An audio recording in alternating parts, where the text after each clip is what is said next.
what's going on, y'all? It's DJ Danny Ocean, a host of 3NT Wrestling. We live on Dirt Sheet Radio right now and on the 3NT Wrestling Facebook and YouTube pages and our Twitter page, actually. But what's popping? Happy Mother's Day, first and foremost, to all the moms out there. Y'all know I don't do this thing alone. I got the broskies with me. I got Malik with me. What up, bro? 3Ski, what's good? What's good? Yes, sir. And of course, I got the other broski, Von Casey, with me. Von, what's happening, my boy? Ooh, what's up, boy? Life is swell, my boy. Swell. I added that word to my vocabulary over the weekend. Nice. Swell. Nice. Oh, man. It's going to be a funny show today. I just because how I'm feeling right now, to be honest with you. I can feel it. Look. It's going to be one of them ones. Go ahead and tag wrestling fan in the comments. Make sure y'all share and all that good stuff with every wrestling fan you know. Once again, got to start the show off by saying thank you to my man John Escudero, founder of Dirt Sheet Radio, letting us rock out on this platform like this. Like I said, if you in the chat, make sure you speak up. Let us know you in here. Let us know where you from. Let us know how you feeling about what's going on in wrestling right now. We're going to go ahead and get into it, man, because it's a lot. It's a lot that we got to talk about today. First and foremost, what I want to get into is draft 2024 is finally, it's came and gone as of May 6th. As of this past Monday Night Raw, the rosters are locked. How y'all feel? First off, I'll go ahead and say the draft itself was ass. Yeah, it was pretty bad. The fact that they had so many picks of people already on the show that they're already on was dumb as hell to me. You know what I mean? But we can talk about some of that new talent that we are seeing now, though. Let's start off with a new talent. Melo, not necessarily. I mean, he got drafted to SmackDown last year, but now he's officially a SmackDown star. You know what I mean? And he was a first round pick, which they are using, in his story right now. I'm feeling that. I'm feeling that. How y'all feeling about Melo right now with him being aggressive with Bobby, OG like Bobby Lashley, challenging Cody on his first night? And who did he fight? Baron Corbin this past Friday night, the first round of the King of the Ring. How y'all feeling about this aggressive, I know everything already, Melo? I like it. I like that there's there hasn't been a character like that, ironically, since like an MVP. Since MVP came in, with I don't know if y'all remember how elaborate MVP's entrance used to be. Yes, I certainly do. I actually was there at No Mercy, and it was in Raleigh that year when MVP debuted. So yeah, I remember that big ass inflatable thing and all that. Like, what is happening? Right. That's the kind of hype I'm seeing. I like that. I like that. That's exactly who he should be. Like, it makes perfect sense for his character to be like this. MVP reborn. Yeah. It makes 100%. I like that. I like that. I'll say this about Melo too before I get to you, Malik. This match was so much better than that match with Cody. This match with Baron Corbin. So it's got me it reminded me who Melo is coming from NXT. Like, he really is one of them ones. He could be considered him. You know what I mean? So I love to see that. Shout out to Melo for that. But how you feeling about Melo on the main roster right now, Malik? I'm happy that they're actually doing it right with Melo. Like, I didn't really look too much into the Cody thing. Like, I felt like it was kind of like a bad matchup for Melo anyway to be in there with Cody, because I think it was kind of right. Yeah, I think it was kind of Cody's fault anyway, because he kind of jumped off the ropes a little slow. Not Cody's fault. Hey man, I'm objective. There you go.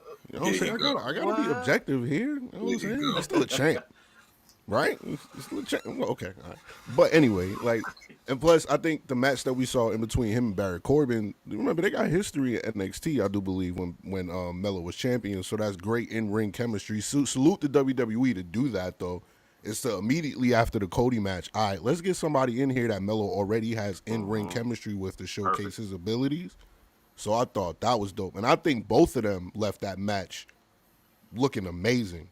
So anytime Melo's able to do that, that shows why you're the number one draft pick. Because not only are you able to showcase your talents, you're able to make the person in the ring look better for you too. Because remember, Baron Corbin was kind of on the outs. Like it looked like, hey, NXT your last stop, and for him to have that great match with Melo, I think serves to him too. So that number 1 draft pick is perfect for Melo right now. I agree with that. I agree fully. That was an excellent breakdown, bro. I ain't gonna hold you. Appreciate that. But yeah, Melo being that again, that first round draft pick tag already like that's intentionally putting eyes on you. Mm-hmm. You know what I mean? Like everybody's gonna wonder, like, why is he the number 1 draft pick? Mm-hmm. And I hate to keep going back to this Cody match, but if you watch that and it's like, okay, why is he the number 1 draft pick? Mm-hmm. But then you see that Baron Corbin match, it's like, okay, that's why. You know what I mean? And again, like you said, with them, you got to give credit to the opponent too, because it takes both to make the match look good. Mm-hmm. And I think that could be a great rivalry going forward for Melo, to be honest with you. Mm-hmm. And it'd be a good look for Baron Corbin too, I feel like. Mm-hmm. And plus, give Baron something to do. I did like the Bobby Lashley segment too. Like it was dope. Because remember when it looked like it was about to be a Hurt Business 2.0. I don't know if I remember people being like, well, shit, they want to call up Melo. Did you see what Melo said to Bobby Lashley on Twitter? He was wilding. I don't remember exactly what he said, but I know he was.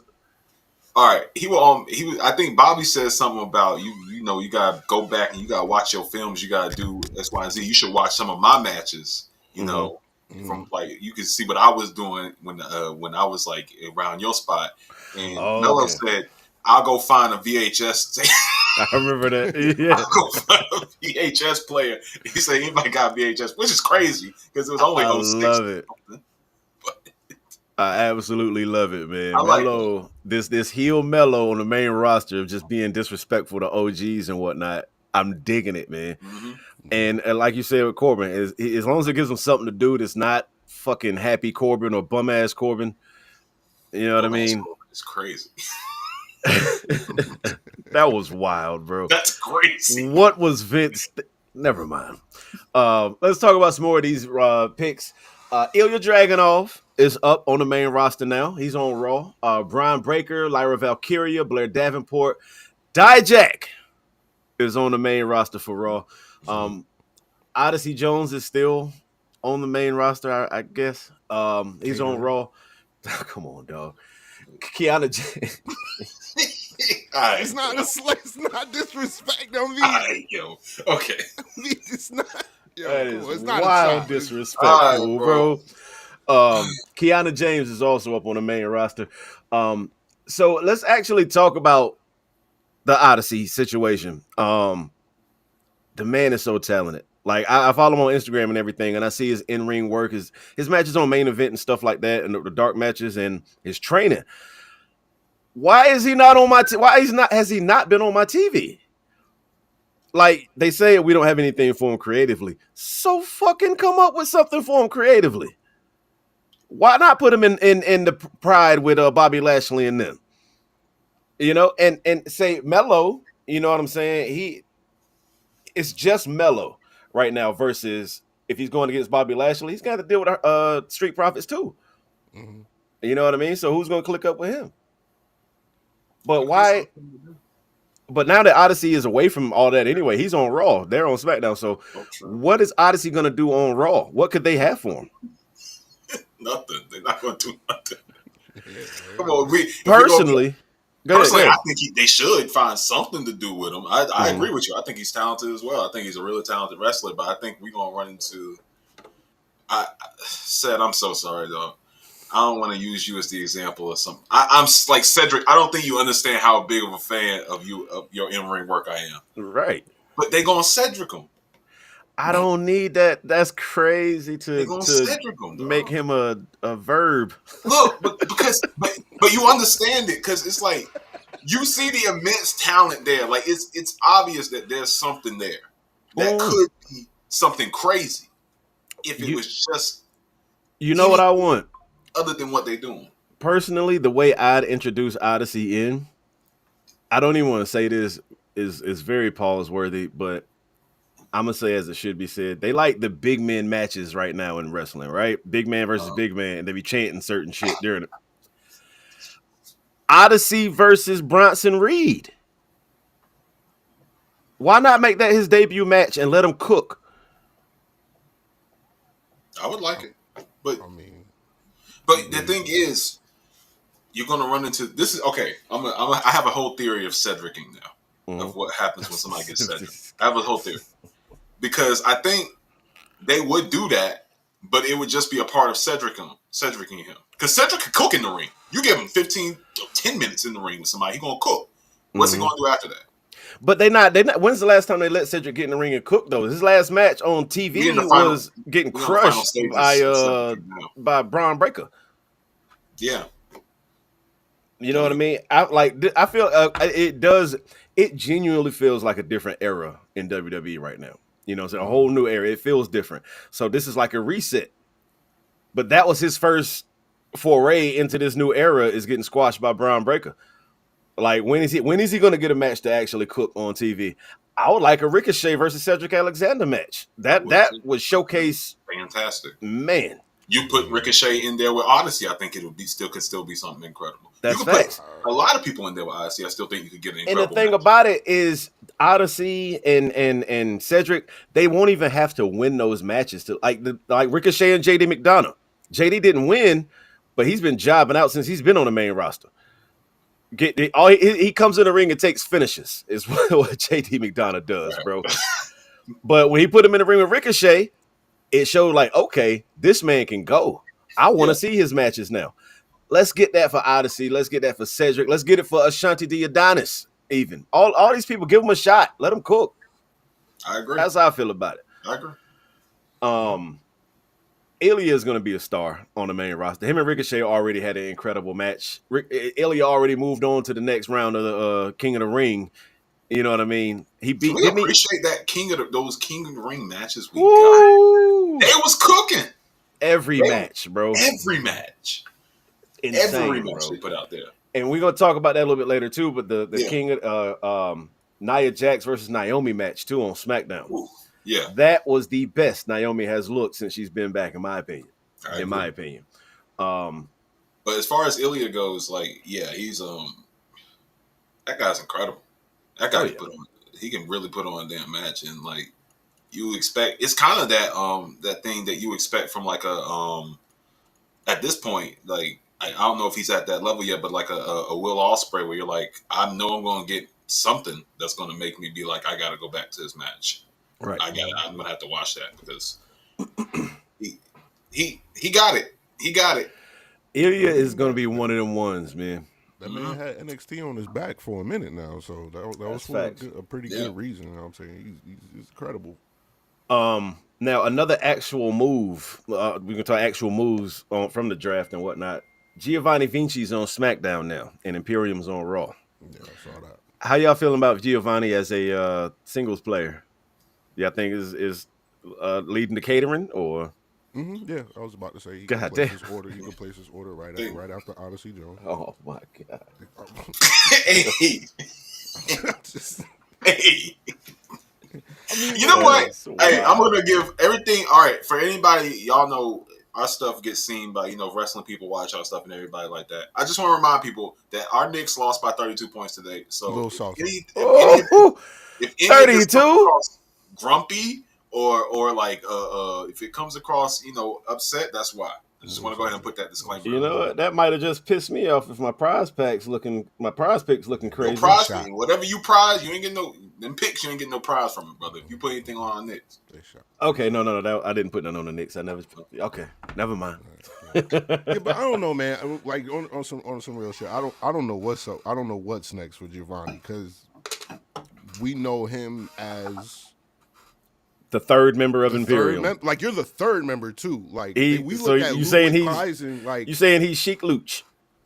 I'm saying like I would say that's why it's like okay, you on SmackDown. They really had to get you out of there. They couldn't even leave you on Raw to continue the storyline with you getting your get back with that's Imperium. Crazy.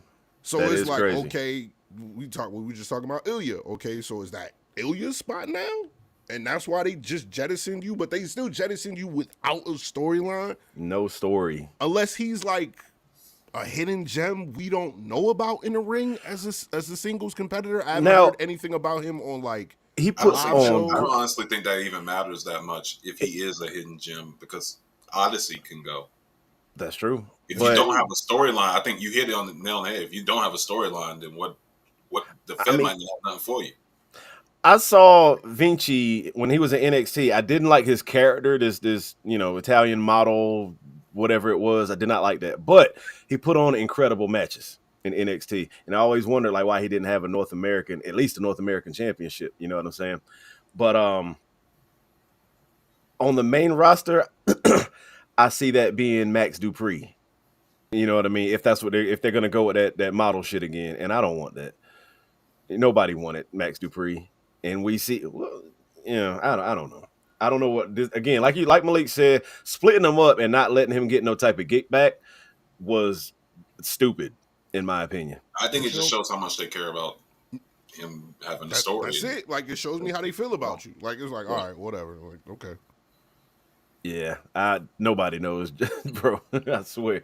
So Braun Strowman is back. He's on Raw, of course. Shinsuke Nakamura went to SmackDown. I don't like that move, and I'll tell you why. Is Shinsuke deserves a championship run, and he's never gonna get that championship off Cody Rhodes. Yeah, I figured that's why they put him on SmackDown, was to kind of try to continue that story with Cody. I don't need that. He's gonna go over there and lose. Beat Cody. He's not. I mean, they're not gonna let him take the belt off Cody. Exactly. So, like, why send him over there when this guy should be in the title picture, the main title picture? And it's more believable to see him versus somebody like a Damian Priest, even Seth Rollins. I thought he was going to take it off Seth Rollins during their feud. Hold on. Uh-huh. Am I correct that the United States Championship is on the line at Saudi Arabia? No, it's not. It's just for Cody's title. Just for Cody's belt? Which Cody, it's just for Cody's belt. All right, because I did hear Cody mention that I've never been a Grand Slam champion. And if that belt happens to, for whatever reason, be on the line there, which I don't think it is. I think they're trying to keep the belt on Logan. Logan, yeah. I get him confused with Jake. If they keep that belt on him until SummerSlam, all right, cool, don't. But if you're about to take that belt off of Logan Paul, there's room for Shinsuke to actually. I will be mad as hell if they make Cody a double champion. Yeah, I know it's. You understand that? Yeah, I'm here for it. Now we're gonna really let him. I will knock all this shit over. Yeah. You don't like the idea of a champ? You can't not like that. I like double champ when it was somebody like Keith Lee. Cody, stop giving this man the world, man. Cody champ, Triple C. Triple C. Not the Triple C. With it.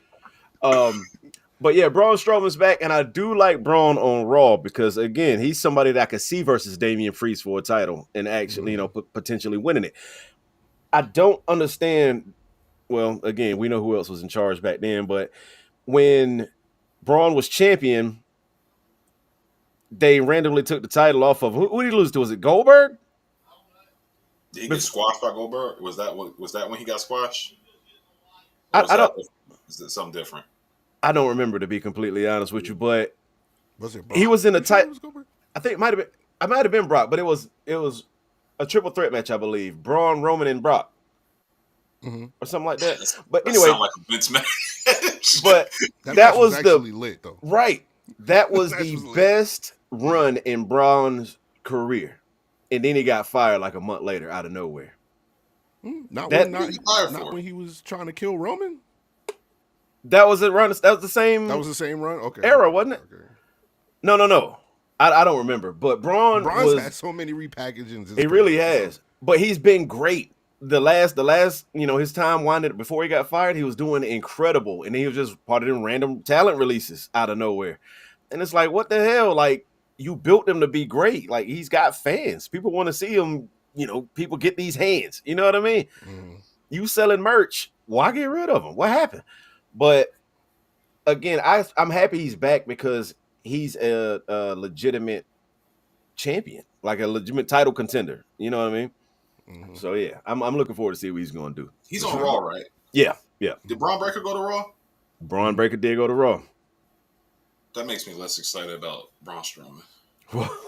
What? Why? Because I feel like whatever I needed from Braun Strowman, I could get in a Braun Breaker. Nah, Braun Breaker ain't no Braun's a big lot. man though. Yeah, Braun's a But he don't need. But I'm saying in that role, I don't see, but I'm saying I don't see Braun Breaker. I do not see him in is there heavyweight anybody who championship Braun contention. Breaker could be in a match with that he couldn't manhandle?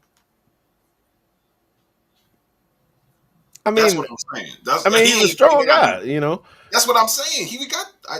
That makes me a little But bit. What I'm saying is I don't see him in the caliber of. I don't see Braun Breaker main eventing anything before I see Braun Strowman main eventing something right now. Braun Breaker is more of a Intercontinental Championship run right now, or chasing that title for now. Yeah, of course. Yeah, okay. For now, I can see that. You know, so that they're super separate in my eyes right now. That's how I'm looking at it. The face Braun Breaker ain't great. They put heel Braun Breaker where he crushing people's skulls with steps. Yes. And stuff. I'd like to see championship Braun then. I'm not gonna hold you. All right. We also got Damage Control on Raw now, and I'm enjoying Dakota Kai as the leader of Damage Control. She's cooking right now. She's cutting some great heel promos, doing great heel work out in the ring and whatnot. I'm enjoying, Damage Control without Bayley. Yeah, I think that story was always going to progress. That faction was always going to progress more once Bayley. I think Bayley got it to a certain level. It needed to go somewhere else without Bayley, because I think Bayley is such a staple of WWE at this point. I don't know how much more there was for her to do there. And Dakota Kai was the perfect person to deserve that shot to be in there after her too, because like you said, she's a great heel. I don't know if she ever really. I can't really think of a time where she had a chance to really show off how good of a heel she was, but she's great. So yeah, I agree. She's good. I wasn't really sold on Dakota in NXT like that. Really? To be honest with you, I wasn't that sold on her. When she turned on her homegirl was crazy. That was dope. That was a dope storyline for sure. But just like, if they say Dakota Kai is wrestling tonight, I'm not like, I gotta watch it tonight. You know what I mean? But now I'm super interested in what she's got going on with Damage Control. So she stepped it up for sure. And she's always been great. Don't get me wrong, but I wasn't checking for it then. But now she's got my attention. Is what I'm saying. What about Io Sky? Io, I'm always gonna love. There's nothing anyone could do to make me hate Io Sky. Io Shirai will have my undying love for my entire life. I swear. I love that woman. So Kairi Sane, though? Love Kairi Sane. I love Kairi Sane and Io Shirai for completely different reasons. For complete opposite reasons, I think. Kairi Sane, her first WWE and NXT run, I loved it for one. Her elbow drop is the best elbow drop in the game, I feel like. It's fire. But this Asuka does the crazy dancing, crazy Asian stuff already. And I feel like Kairi Sane is kind of Asuka's the big sister and Kairi Sane's the little sister she got to take to the mall with her type shit. That's how I'm feeling about them right now. Come on. That's how she's feeling like the Sheik Lucha Damage Control, to be honest with you. Sheik Lucha is crazy. Sheik Lucha is an insult. It's so crazy. I'm just saying. She seems like just the other person, the third person. She's feeling like the Giovanni Vinci of it. And that's crazy to me because Kairi Sane is amazing. But right now in this Damage Control run, she's there. Yeah. Well, I do hope they figure out. I think there's a lot more she can do. Yes. Getting her out of that role will be beneficial. But I don't think your opinion on the matter would be that far from Kairi Sane's opinion on the matter, because I can just tell by the way she do.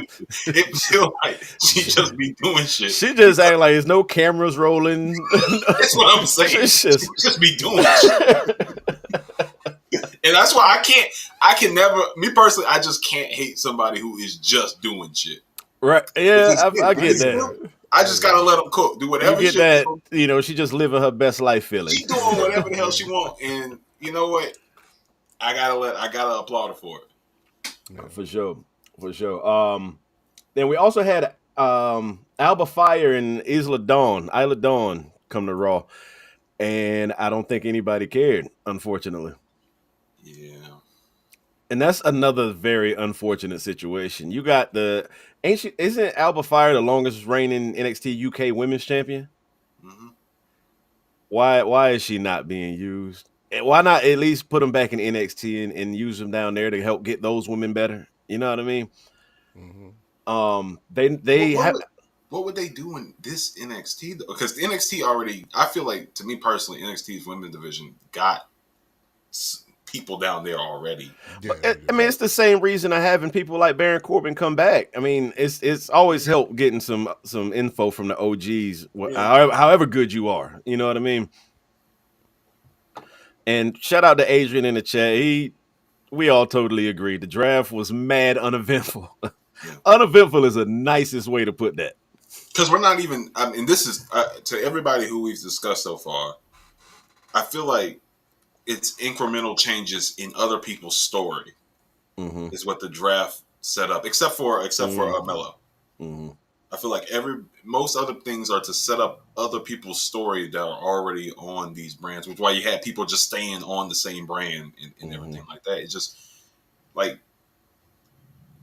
do they expect any of the people who they moved outside of like a Melo, who they're giving a big push to, and like a Illich and everybody else who we know who have already proven that they want to give a push to, are any of these other people going to contribute? Right. I mean, is there like a sense of impatience here? Like, I hear y'all, like, especially when we talking about Odyssey Jones and we talking about Cedric, and it's just, to me, it still feels like WrestleMania was like yesterday. I agree with that. So it's kind of hard for me to that's why I'm joking about the catering thing and da-da-da-da. Yeah. Because it's like, well, I mean, WrestleMania did just kind of end, and the draft did just kind of happen. And we're seeing WWE put certain superstars in position to be successful. So is it just a time thing where it's like, okay, we still kind of have storylines from WrestleMania that we're still kind of closing on? Like, we see this thing with the Judgment Day now kind of like imploding with Damian Priest's title match, I do believe, this week when he pushed Finn and them. Like, yo, no, that was at Backlash. My bad. Backlash. Yeah. Where he went like, so we're seeing like storylines that in the Bloodline, and because we already know those are the two kind of like main storylines. And it's on with both these shows. With these new guys, the Odysseys, the Dijaks. Well, Dijak isn't new, but with these guys and the Cedrics, it's not that I'm concerned about them getting into a major storyline right away, but at least give him a vignette, let him know, hey, he's coming to Raw soon. He's got a match on Raw against fucking JD McDonough next week. Well, yeah, Alba Fire did have put him in the ring. Alba Fire did have. She did have a. Hold on, they had that weird moment when the girl was acting crazy or some shit backstage. Was on SmackDown a few weeks ago or something? I don't know. Yeah. My thing. I hear you, Malik. I hear you. It's just you made it a point to tell me this person is moving to a new brand. Yeah, I hear that in the draft. I'm not going to see him. But for God knows how long on my TV. There was a vignette with Blair Davenport this Friday. I wasn't expecting that, and that was dope. That's why I'm saying, like, maybe it's starting to kind of like, we got the King of the Ring tournament. I think the King of the Ring tournament was perfect for them to show. I feel like the King of the Ring tournament shouldn't have vets in there. Honestly, if you want me to be perfectly honest with you. I feel like King of the Ring should be about the new talent. We've already seen everybody over the course of the year, and we let them cook. We let Judgment Day cook. We let everybody cook over the course of the year. Now these new draft picks that you bringing up for NXT, whether they win or lose, of course you're going to have certain vets in the King of the Ring tournament because you can't. I think it should be like rookies. A one-on-one Royal Rumble format, But I think even if they win or lose, you showcase them in these matches a la Baron Corbin. You know what I'm saying? Like, you should have done that with the new talent, even if it's. I don't think we should have had an AJ Styles versus Randy Orton. I don't feel like we should have had that. I feel like the only vets that should be in it are former King of the Wing renters. Okay. Other than that, new talent. Somebody that's never been in it before, somebody that hadn't been around for 15, 20 years. And I felt like this was the perfect opportunity to do that because it's not just a King of the Ring. You still have Cody defending his belt. Logan Paul's still going to be there. So you still have to fight. You still have the star power for the pay-per-view. You know what I'm saying? Oh, but then again, we are in Saudi, aren't we? So that might be why they wanted, big names in it. I get that. But I do believe going forward, and let me know if y'all agree in the chat. I do believe going forward, it should be King of the Ring is designed to showcase, kind of like the breakout tournament, the NXT breakout tournament. Use it to showcase new talent that just came in. I think that should be the move for King of the Ring going forward. Yeah, me too. I think so too. I think it would give a good place to a lot of people who aren't given opportunities on like our regular shows, like on regular programming. What I was saying about it being like a mini Royal Rumble thing is like I would love to see some guys come like a Baron Corbin, like somebody who we like think like, oh, where you been? Like I love that you're back and now you can cook and everything like that. But I agree. It should be a chance to showcase everybody who we don't usually get to see. People who could cook. Cedric, for sure. Man, I would love to see Cedric win a King of the Ring or something like that, man. Just let him win something. But since we talk about King and Queen of the Ring, let's go ahead and talk about it.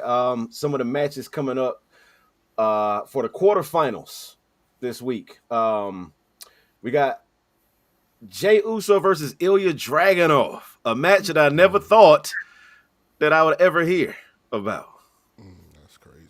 I don't. I'm gonna say this real quick, and I don't want nobody to hate me, nobody in the chat, none of these Yeet Masters in the chat, or none of that. I don't think Jey can hang with Ilya. Ilya is different in that ring. I ain't seen. I felt like Gunther didn't even beat the shit out of Jey like he would beat the shit out of everybody else. Yeah. I think Ilya is gonna win this match. I really do. I think so too. I think I don't know how let's say this hypothetically, right? Because with the whole situation with Cody and Mello, you know, we assign blame, right? Mm-hmm. If this match comes out here and it's a dud, who are we gonna blame? Exactly. We know, nobody has to say it, right? We know, but you're right, Danny. I don't want to say it because I like Jey. I think he can go. I just don't know how he's gonna go in this setting, and I hope I'm wrong because I'd love for this to be like a damn banger. And if it's a banger, we know who we're gonna give the credit to. True. Because like I said, like we said earlier, every King of the Ring qualifying match so far has been insane. That Gunther Sheamus match, man. Oof. I already knew what that was going to be anyway. We all knew that was going to be a banger, you know, but I didn't expect it to be that damn good. That was an incredible. That was a pay-per-view match, no question about it. With that being said, the other Raw match. They didn't air it on Raw the other night. Ray versus Kofi was a qualifying match. That's actually happening tonight. So the winner of Ray versus Kofi tonight is going to have to face Gunther. I kind of want to see Ray versus Gunther just to see him get thrown around. I'm not going to lie to you. I want to see him get thrown like the trailer that Kevin Nash did back in the day and shit. I really do. And I feel bad for it because Ray's a legend. But he's also a deadbeat. Yeah, thank you, Danny. I was about to thank you for being objective. I appreciate that. That's crazy. I appreciate that, man. I was about to say, yeah, you made a point of why he should get his ass kicked in that ring is because he's a deadbeat. That's why I'm going for the Gunther thing. You said Drake should fight Gunther next? Drake should. That's what you said? I just make sure I heard you. Oh, man. That's wild. That's crazy. That's crazy. Drake versus Gunther would be so fucking fire. Yeah, I'm about to download a created Drake in 2K24 and run that match. Dead ass. I'm not even bullshitting. What's his finisher? Yeah. What's Zelina Vega's finisher?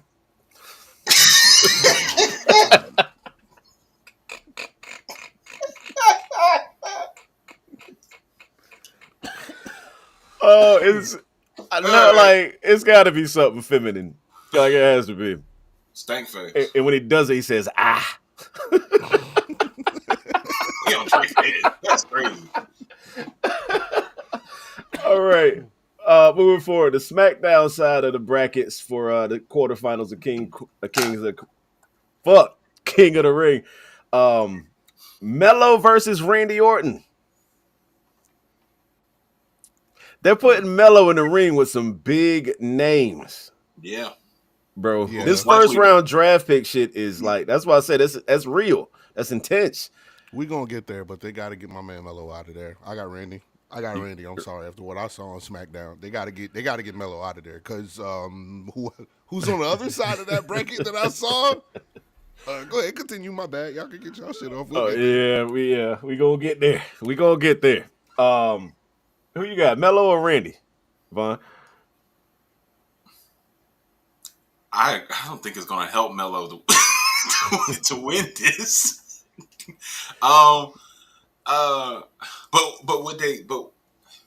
But would they have Mello? But Mello already cooked. Mello already had his moment where he won, and it doesn't hurt to lose to Randy Orton. Right. It's Randy. Come on, it's Randy. It's Randy Orton. So yeah. So I could say Randy. Randy. I want Randy. I think I would go ahead and say I think Randy's gonna win it, but if Mello did, imagine that arrogance going up another level. Now he's the legend killer. I wouldn't say the legend killer, but he could say, I slayed the legend. He could run that. I slayed the legend killer. I killed the legend killer. Yeah, facts. Like if he's already being arrogant to people like Cody and Bobby Lashley and whatnot, these former champions and current champion, him beating a former multi-champion like that, he got a lot to say. There could be a story there where if he like loses this because he was being arrogant. And that he's in these matches with these OGs and he's beating them. Like he's getting the moves off, and then he'll lose because he's being arrogant. There could be like a little face turn there where he's like, "Oh, I have to be humble and like humble myself to actually get to the next." Well, they kind of set up a story with him. In my mind, I took it as a story when the way he won the match against Baron Corbin off of reversing the end of days into a roll up. I'm gonna win. I'm gonna take any shortcut I got. You know what I'm saying? I'm gonna get this win. Mm-hmm. And to do say he beat Randy by a roll up, I don't see him beating Randy clean if he does win, but he could again if he does beat him, that's something else he could brag about. And if Mello wins the King of the Ring with this whole arrogant streak you got going on, there's a whole nother level to tell, a story to tell right there. Mm-hmm. I'm the first round draft pick. I entered the King of the Ring for the first time and I won that bit. What's happening? You know what I mean? Like I'm here for it. But yeah, Randy's gonna beat that boy ass. I'm sorry. I agree. Up next, Tama Tonga versus LA Knight. Yeah. Tonga. Yeah. Oh yeah. Tama's gonna what? Y'all have LA Knight winning? No. Me either, but still. The only reason I would see LA Knight winning is because is Triple H want to give him a consolation prize since he doesn't have a title yet. Because I feel like no. The fucking $1 million championship in NXT. That's it. Nasty work. But I feel like this window of LA Knight popularity is starting to, dwindle. I felt like they should have don't give him the heavyweight championship, but he should have that US title over Logan Paul. He should have had it over Logan Paul. Mm-hmm. Maybe Logan Paul could beat him for it at a SummerSlam or something like that. But come on, man. He was the hottest thing for a minute other than what was going on in the Bloodline. Why not put a title on him? Why not give him Money in the Bank at least? Yeah. He would have Money in the Bank. Exactly. So that's why I feel like they're going to, if he does win this match against Tama, it's what's going to make him King of the Ring as a consolation prize. Like here's the Here Nigga Damn Award. I don't want that because that's what they treated the King of the Ring like for the longest time. Like it was supposed to be to build up a new guy. This is what it was. It would build up a new guy, give somebody a moment to really shine, like it did for Stone Cold or somebody like that, and help Booker out after he got buried and everything. But it can't be the here LA. Damn, stop complaining about us kind of squandering your momentum a little bit. I don't know if I would. But other than that, I don't know I don't think he's gonna win it regardless. So see, now that we here, I did some fantasy booking in my mind while we were talking about the other thing, but I was waiting to get to Tama Tonga, who's a fucking psychopath, by the way. I I don't love know it. if y'all saw him on I love SmackDown, it. like barking and talking to himself and shit. He's like really, really unhinged. I'm I'm really enjoying feeling. Yeah, I like that.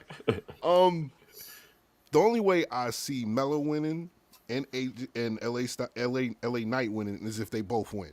Like unless like because you heard Randy talking crazy on SmackDown about Tama Tonga and them. Oh yeah. If they happen to just interfere in his match and then it's vice versa, that's the way I could see LA Knight and I like that. Carmelo moving on. I think that's what they should do. Like I like that. I think this rivalry is going to transcend King of the Ring. I don't think neither one of them really need to be in there unless you want Tama to win it for the bloodline or some shit. That shit would kind of be dope too.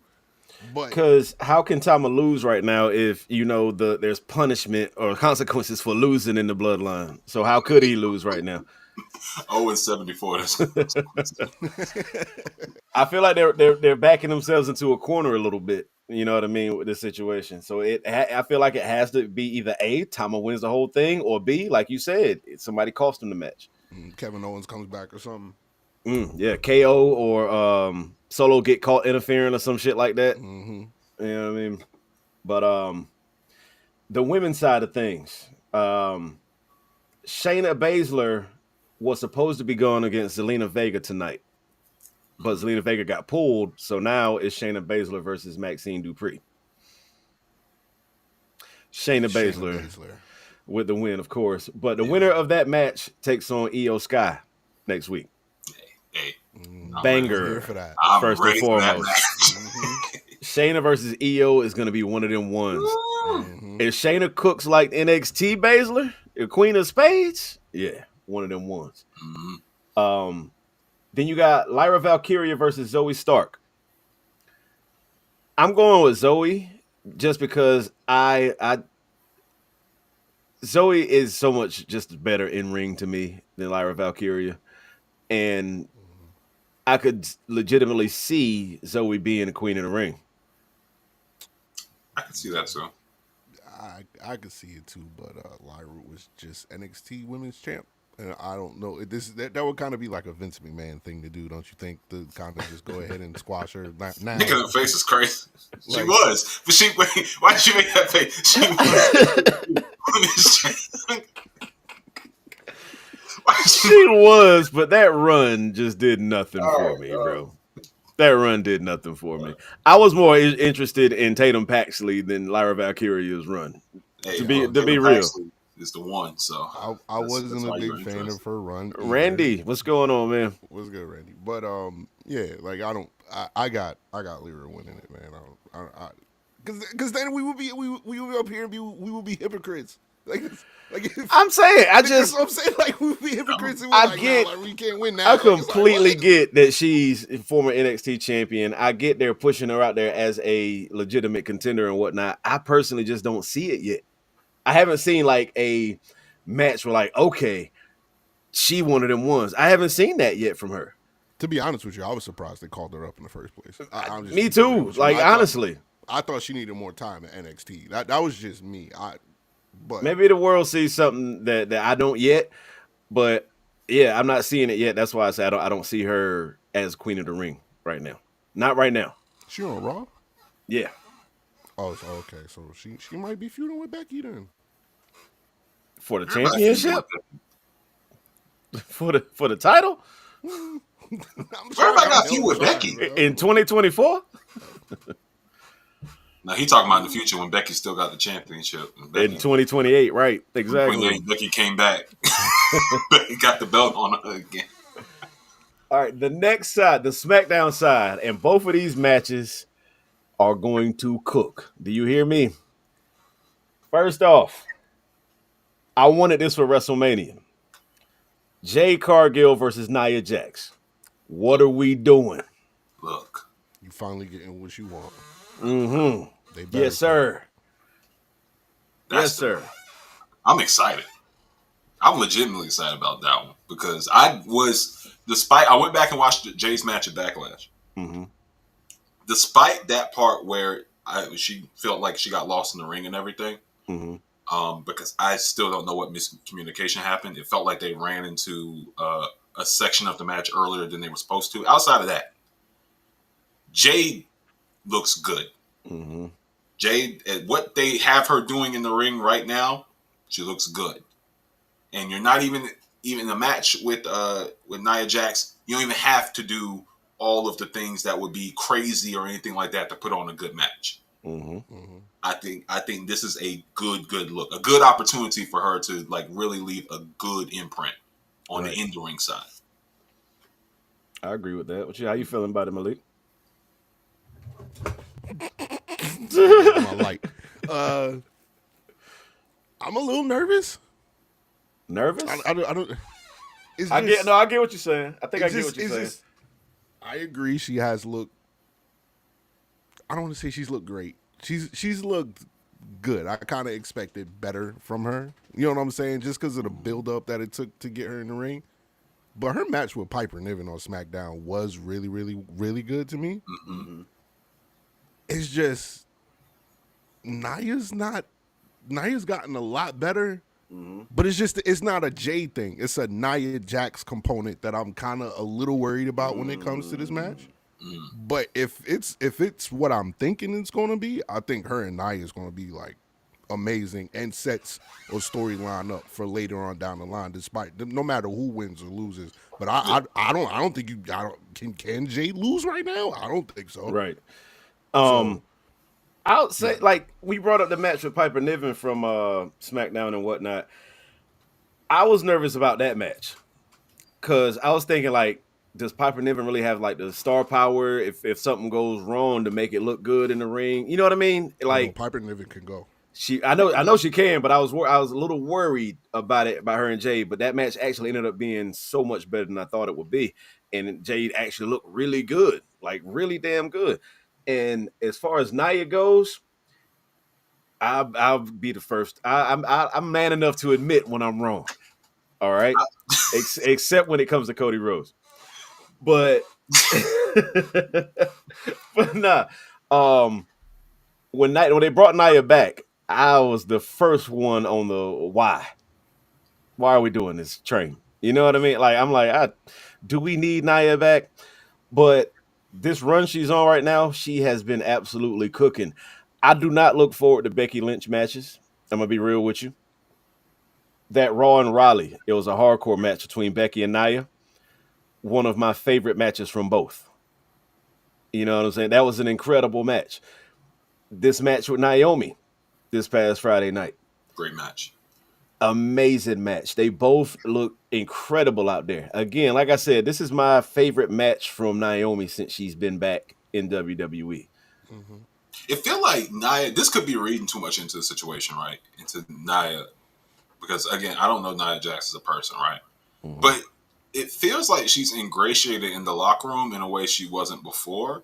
Because it feels like she has chemistry with way more people in ring than she had before. You peep the Instagrams and TikToks and all that. That's what I'm saying. I be seeing her doing things, and that might have happened before, maybe, but it feel like when she's in the ring, it's translating. She was because she was on Total Divas and everything like that before. She was on stuff. I just never felt like it translated in ring.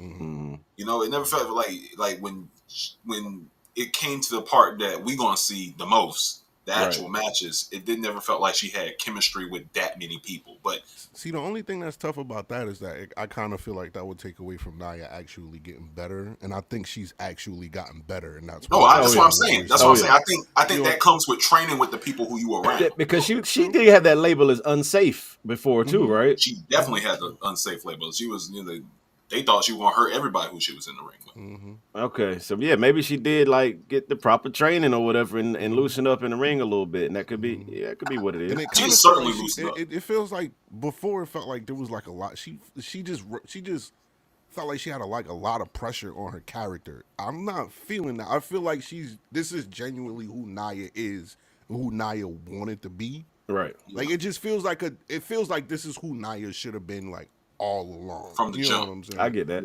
Yeah. I like it though, but that match itself, like you said, I don't see any other option but Jade winning. Me either. but at the same time, I don't want Jade to win the women's tag titles and the Queen of the Ring in her first month in the company. You know what I mean? Why not? Why? There's other people that deserve some looks too. Yeah, but is the tournament itself, like the matches you put on the tournament, the look, or is it winning the ultimate thing that's the look? Winning it. I mean, legends come from winning King of the Ring. You know what I mean? And some people are already legends without winning it. Like Jade, people are going to check for Jade either way. You know what I mean? Are as many people going to be checking for somebody like a Piper Niven without winning the Queen of the Ring? Maybe not, but they're not pushing Piper to be what they're pushing Jade to be. Yeah, that's the only thing is where they're trying to push Jade to be is why I'm kind of okay with her winning King of the Ring. Like that's the because I agree with you, but I still think that look for Piper being in there with Jade the way she was, I put that more on like Piper in ring. Honestly, like maybe if y'all want to give Piper more in ring time, y'all want to give Piper more look, please do. She's great, right? But we know what overall story y'all are trying to tell with Jade. Yeah, true.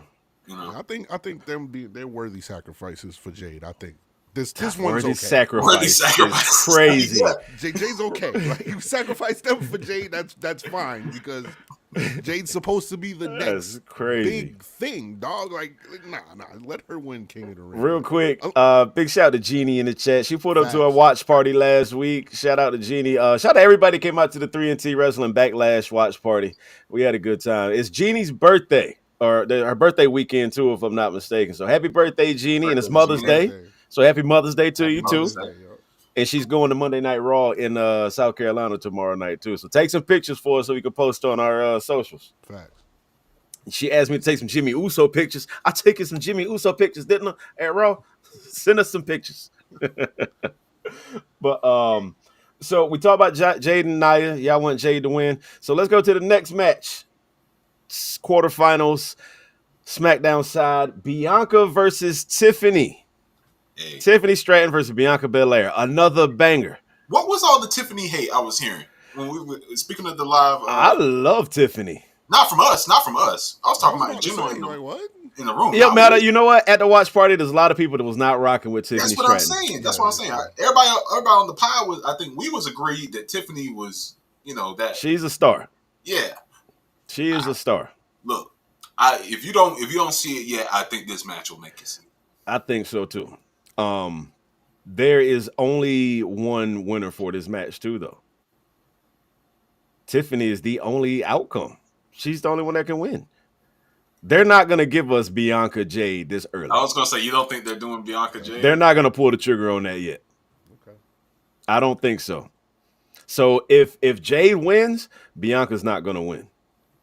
Are they accompanying each other to the ring on their matches usually? No. If they have a singles match, will they go to the ring with the other person? Jade came out by herself, but when she left after she won, Bianca, they came out together. Like she walked out with her and they celebrated in the aisle before Bianca went to the ring. Okay.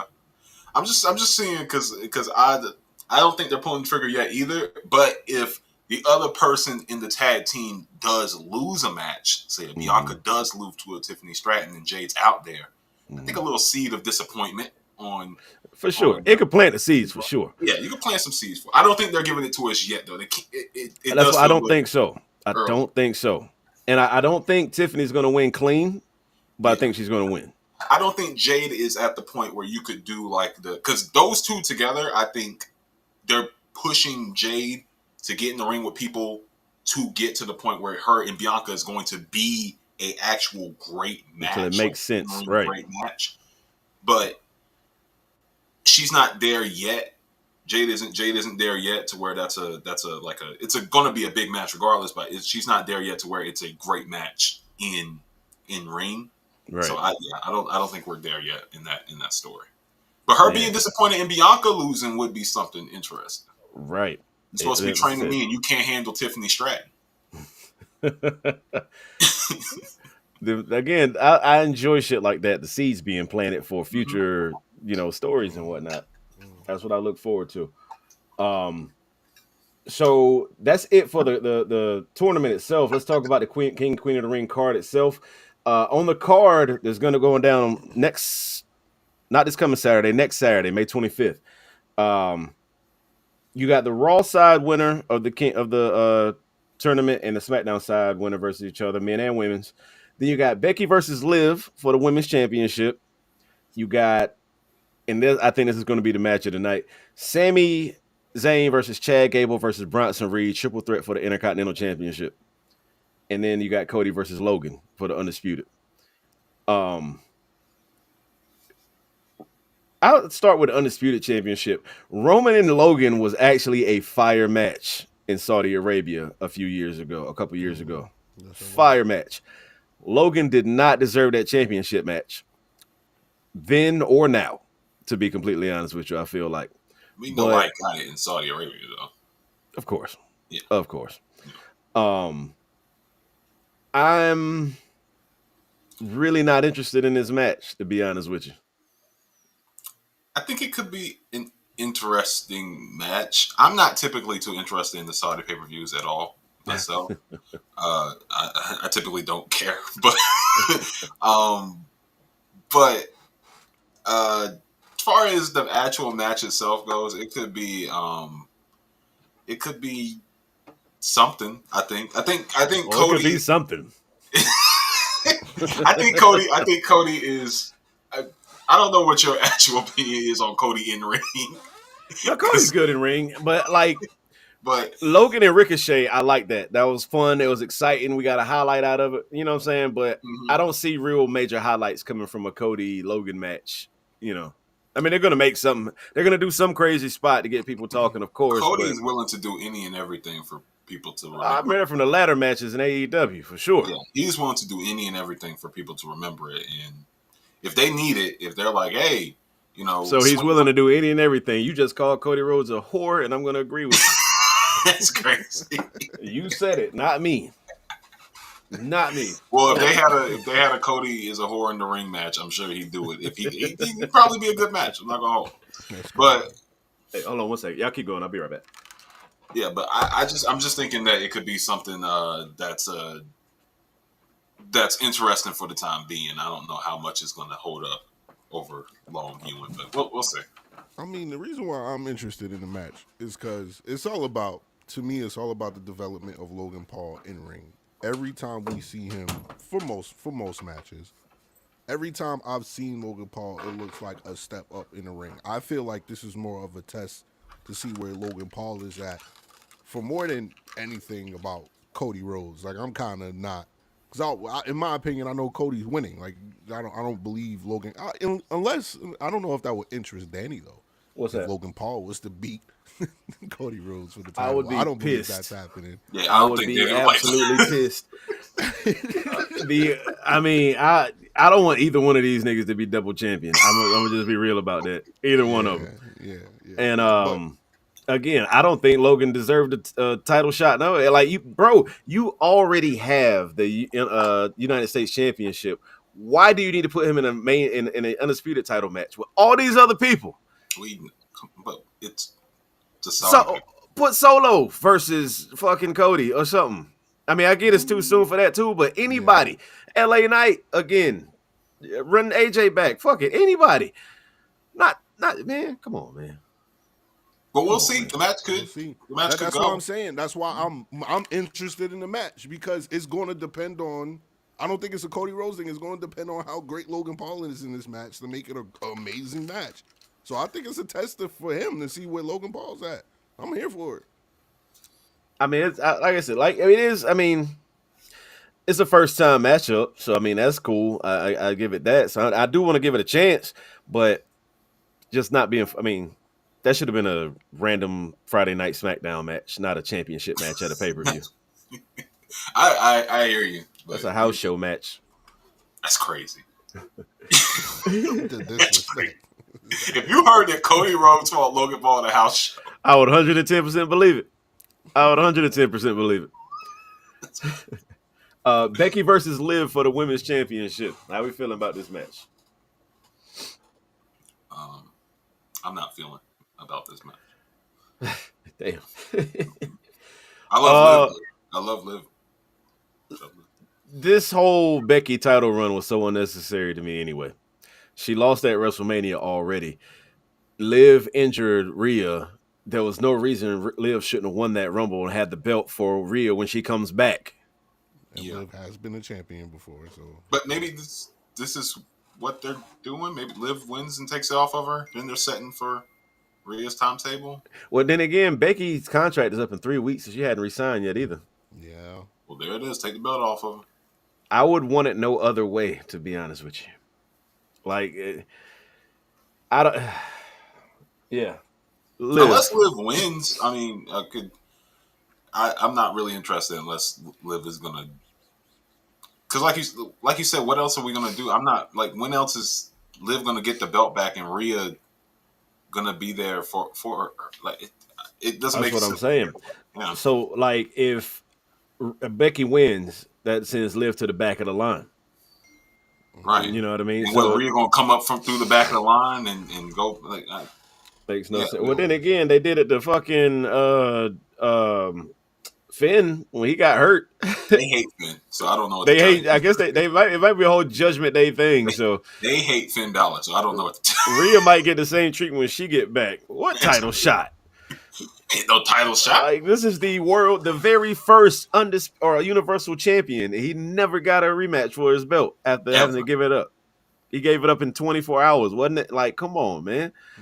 Give my man his fair due. Golly. I think he'll get it. I really do.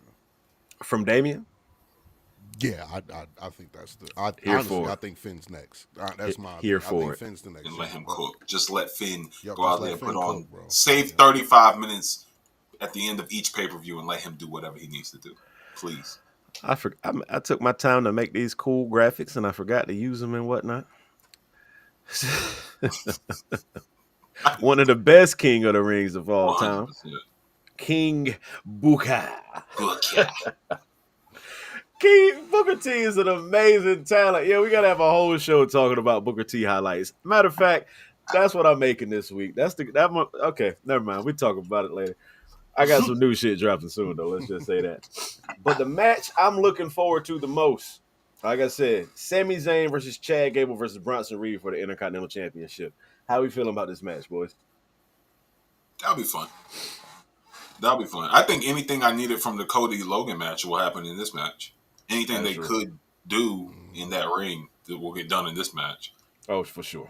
Yeah. For sure. Bronson Reed, even his first run as NXT North American champion and all that, he's always been one of my favorites, bro.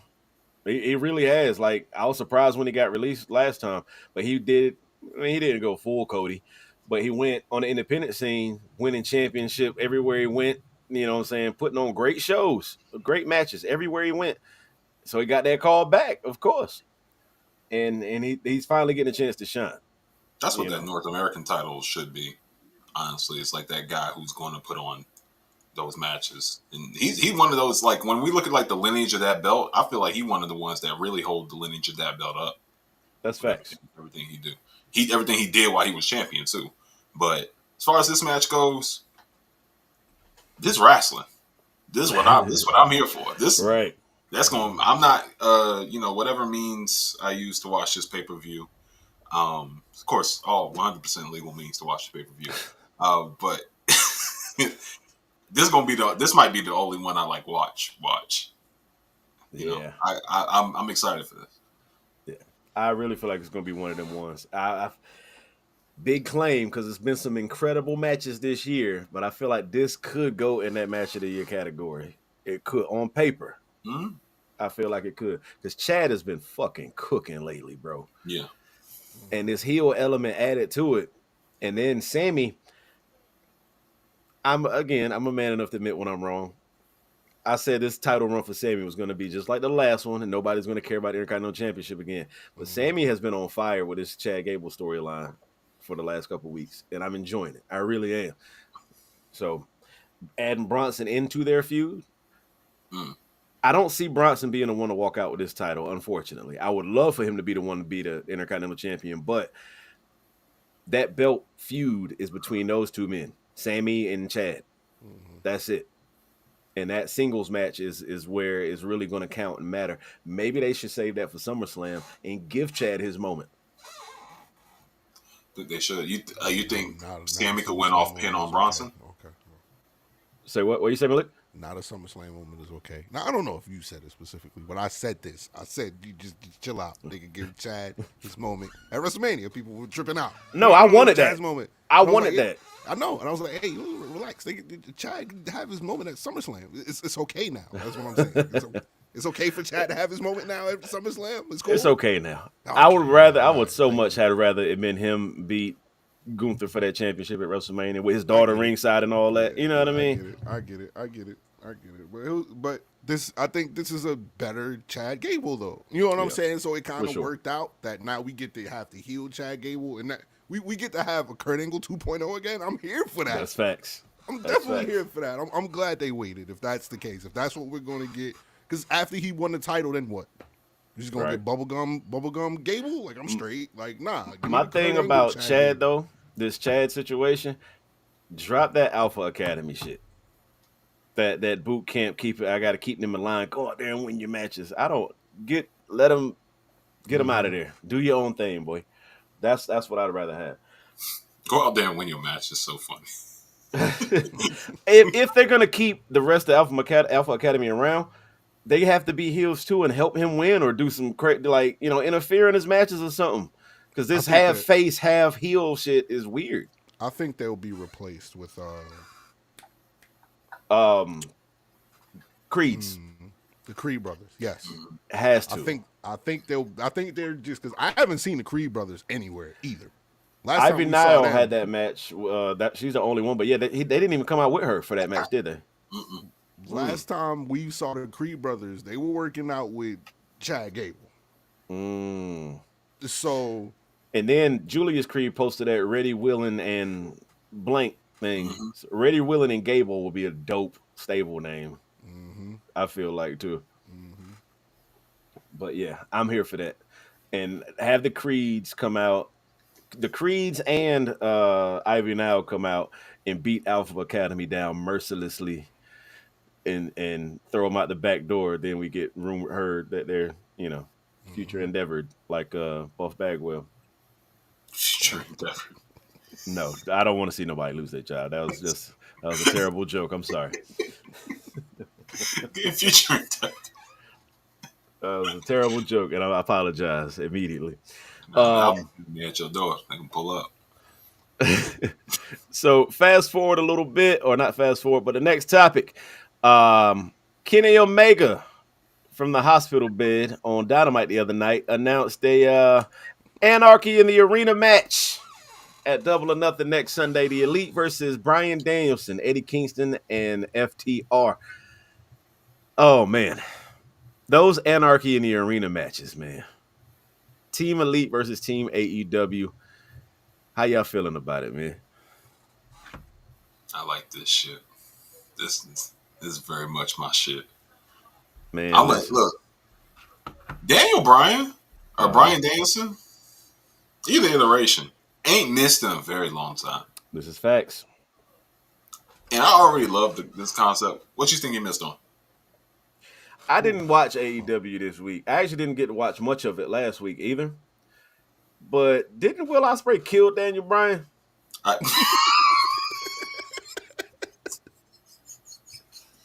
Like, didn't he unalive him like at the pay-per-view? Yeah. Well, everybody, he vegan. Oh, okay, you're right. I forgot about that. Yeah, come on. You seen Scott Pilgrim? He got powers and shit. Come on. This man rose again 7 days later like Jesus, bro. What? Yeah. How is he physically able to have this Anarchy in the Arena match? Because that man, there's nothing on earth that can stop that man from wrestling. So regardless, he all right, I'm gonna tell you this, because I feel like this is a missed point from AEW. Will Ospreay, that match, incredible match. Easily, definitely in the top match of the year conversation, you know what I mean? But that finish, You know, he promised he never was going to use that Tiger Driver 91 again, and he used it, and he hurt him. You know, he could have ended his career, so on and so forth. I would have for sure had Daniel Bryan come back like, nah, we got to run that back. You tried to kill me. Beat me without that Tiger Driver. What's funny is he hit him with a Tiger Driver. This man is down there twitching and shit, and then he hit him with a fucking hidden blade. Run that back, bro. I gotta see you for that. But it can't be. But you can't run it back. I don't want to have a sanctioned wrestling match against you no more. Because, like you say, you saw me twitching, and you still hit me, and you hit me, and you proceeded to pin me. Like the ref, you ain't shit neither because you counted that shit. I was dead. I agree. But I think that's part of that get back. Can't be. I don't want to have a wrestling match against you no more. But what I'm saying is anybody could have been in that Team AEW match instead of Bryan Danielson. I would have rather seen them set something up. I'd have sat Bryan Danielson down for a few weeks and brought him back have him do a promo at Double or Nothing after the Will Ospreay Roderick Strong match. And be like, nah, you tried it. You know, just Bryan Danielson does not have to wrestle as much. I get he loves this shit. He loves it. And I understand that. He's having all his fantasy, all his dream matches and all that. But this Anarchy in the Arena match, I feel, has nothing to do with this nigga. I don't get it. Orange Cassidy could have done that shit. Somebody. I mean, ain't Sammy Guevara coming back. He's off suspension. Why not have him do it?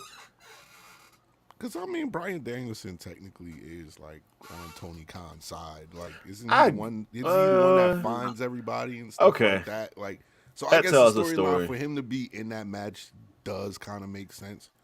On top of the comments that I've heard from him recently, I think his contract is supposed to be up soon. Before Wembley. Like that. Yep. Yeah, before Wembley. And he's like, I just hope I make it to Wembley. So it does kind of make sense that he's in. I don't know if he said that because of what Will Ospreay did to him or what. That's what that was about. But, okay, if he is legitimately hurting right now, why put yourself in an Anarchy in the Arena match of all matches? Do you know who you're talking about? I mean, this man don't care about his life, bro. You got children. Hey, look, they're going to have to understand when they sit down and watch these banger matches in like 20 years, like, look, my dad could cook in the ring, all right? Hey, I just don't want I don't even want to say it. I'm not going to say it. I don't want that either. What are you going to say? I'm going to just say this. If Bryan Danielson is scheduled for an AEW pay-per-view, right? And for some odd reason, everybody's hearing he's not showing up and nobody's answering the phone at his house, I don't want to hear about that. Oh, my God. Oh, my God. That's all I'm saying. Hey, wrap this up, man. That's crazy. I'm being serious. Like, don't put, I get, like, listen, I understand wanting to please your fans and take care of your fans and make them happy and put it all on the line in the ring. But think about your life outside of wrestling, brother. That's all I'm saying. This, as far as this match goes, it's like since there's so many people in the match, it doesn't have to be the most physically taxing thing. But you still know he's going to do it. Well, that's on. What you want me to do about him? There's not put him in the match. That's what I would do with him. Could I agree? Because I also thought he should have been off of TV after he was twitching, murdered. Because Will Ospreay decided to kill the man, But if this is what he's been saying, these are matches he want to have, and this is what he wants to do. Do you think? And he hasn't brought this up himself, but do you think that he's thinking that there's a limited time window for how long he's going to be doing this? He said it was. He said in his dream world, his last match would be at Wrestle Dream in his hometown this year. They do Wrestle Dream in December or something like that. Yes. Matter of fact, big shout to Justin Dillon, the Wrestling Classic, is an interview that he did with Bryan Danielson earlier this week. That he broke that news that in a perfect world, Wrestle Dream will be his last match in his hometown. So I hadn't seen that yet. So he did say that's what I think he's gearing up for. Is for this. Yeah. And if this is the last run, then I understand. And I do like and I was going to bring this up too, actually, what him and Edge or Copeland are doing right now. Again, they both know they got limited time left in this ring, so they're having their dream matches, the matches that they've wanted with these. They're allowed to do that now, and I enjoy that. I like that. But Bryan Danielson has already done an arena match. I don't feel like he needs to do this. I really don't. But I get the only reason I see him being in this match is what Malik said about him being Tony Khan's right hand or whatever. Yeah, I think that's the only part of it that makes sense. But if your right hand was twitching because somebody stabbed it with a hidden blade, you would leave it out. I would tell my right hand, look, sit down for a little bit, bro. Relax. Just go to brunch with your family, brother. Somebody got to do something because Tony Khan was knocked out by a stomach punch. So somebody got. He got dropped, bro. Well, hold up. It's a hard stomach punch, man. Somebody got. I like that he didn't even take it like a liver shot. He took it like he was unconscious. He took it like he got RKO'd or something. He was laying out like this from getting hit. Bro, you've been watching wrestling your whole life and you can't sell a stomach punch. Come on, man. My whole life, and I've never seen anybody sell any punch like that. Any punch to the stomach like that. That's Jack Perry's new finisher, just a gut punch that knocks him out. He hits somebody in the stomach and he dropped. What's that? Done? Hilarious, bro. So for the rest of the Double or Nothing card we got so far, we got Matt. Speaking of Adam Copeland versus Malachi Black for the TNT Championship, which this has been building up for this for a while, and I cannot wait for this match. Yes. The Brody King match, I saw clips of it, was crazy. I watched the Buddy Matthews match, crazy, and that finish to that match where Edge had the chair. He's like, and Malachi Black came out, was like, do it, go ahead, do it, finish him, kill him, take him out. Like, that was dope. I enjoyed that. So I feel like with this match with him and Black is going to be, and him and King was a super violent match too, by the way. But with Copeland and Black, all that violence is really going to be unleashed, I feel like. So I'm really looking forward to this match.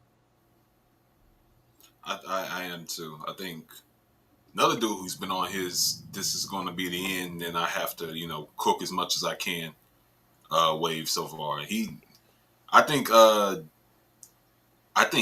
don't know what it is that he felt like he was missing from his career that he wants to do now.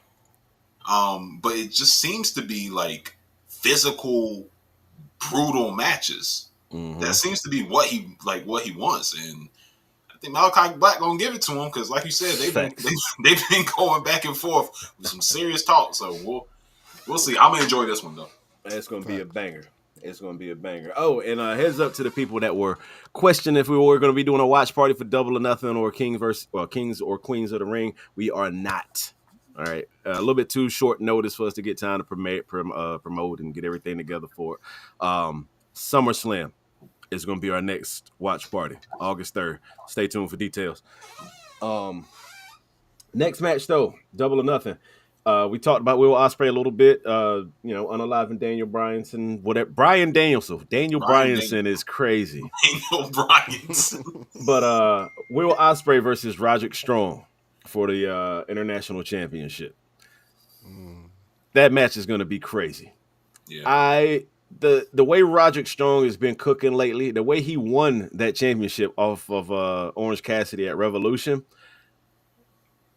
incredible match.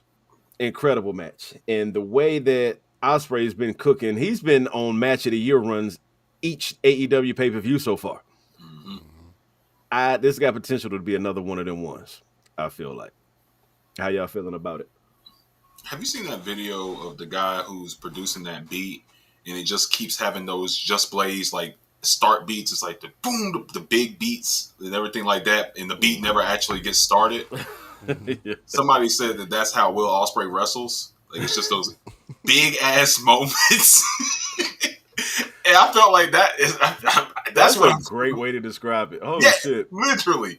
It's like the big ass, the beat's about to come in. It's just like, you be so excited the whole match. That's how I feel. Yo, That's how I feel about. edge of your That's how I feel seat about this. type shit. Facts. Yeah. There's no buildup. It's just on 10 from the beginning. From the very beginning. Yeah, no, this is gonna be great. Roderick Strong also deserves credit for, like you said, everything he's doing. And I feel like he never got to cook like that in NXT. He never really got to cook like that. I felt like a little bit, but no. Which he was North American champion too, if I'm not mistaken. Yep. The leader of the Diamond Mine at one point. He's the one that essentially brought Julius and Brutus Creed into the game. You know, and I liked him as leader of the Diamond Mine, but in ring, I feel like he never got to cook like he did in the ROH or on the independent scene. But now he's getting to do it again in AEW, and I'm fucking here for it. The Messiah of the Backbreaker is back. Such a fire name, I swear. Next, we got Willow Nightingale versus Mercedes Moné for the TBS title. I'm looking forward to this match, to be honest with you, and one of the reasons I'm looking forward to this match is because I'm ready to see Sasha really be Sasha and actually cook in the ring, because I have not been excited to see her on my TV Wednesdays or Fridays or Saturdays or wherever she appears. I'm thinking. Well, first of all, I'm excited for Willow because Willow 100% deserves all the credit she's going to get from this match. Oh yeah, for sure. And I have also not been the most pleased with Mercedes. Her entire art that's been going on right now in AEW, but a great place to start would be putting on a great match with Willow. Yeah, I saw a funny thing on social media. It was like there's a picture of Mercedes Moné. It's like she had it all. She was main eventing pay-per-views and WrestleManias and blah, blah, blah. And now she's fighting for a title for a network that shows reruns of Big Bang Theory all day. I'm like, yo, that's nasty, but true. It's nasty. I mean, I think putting that belt on her would mean something for that belt. That I think I don't think so. I think so. If they actually have a plan, that's what I would hope is they have a plan. If they have a plan, yes. Jade Cargill made that title relevant, I feel like, and since she lost it, it's just been there. No disrespect to Julia Hart, no disrespect to Willow Nightingale at all. This is Willow's chance to make it relevant again, and I hope Sasha doesn't win or Mercedes doesn't win, because Willow needs that run. Like, she deserves that run. But if Mercedes doesn't win, then what? That's my point. Like, I'm with you. Like, there's room to go up now, because if I could tell you how I think this is going to turn out, is this makes Mercedes interesting because she snaps out, goes heel, and costs herself the match. She gets disqualified. But this makes Mercedes interesting again and makes her who she was again. That's what I feel like is going to happen. So that could fix it all. I think there's room for her to move up in it. Like, does she need that belt to be Mercedes Moné? No. She could be the biggest star in that division with or without that belt, without the women's belt, without the actual championship belt, without it. You know, getting her away from that belt and letting Willow do what Willow's going to do with that belt and having a great run, which I hope she has, will do so much for her character. Right. I genuinely believe so.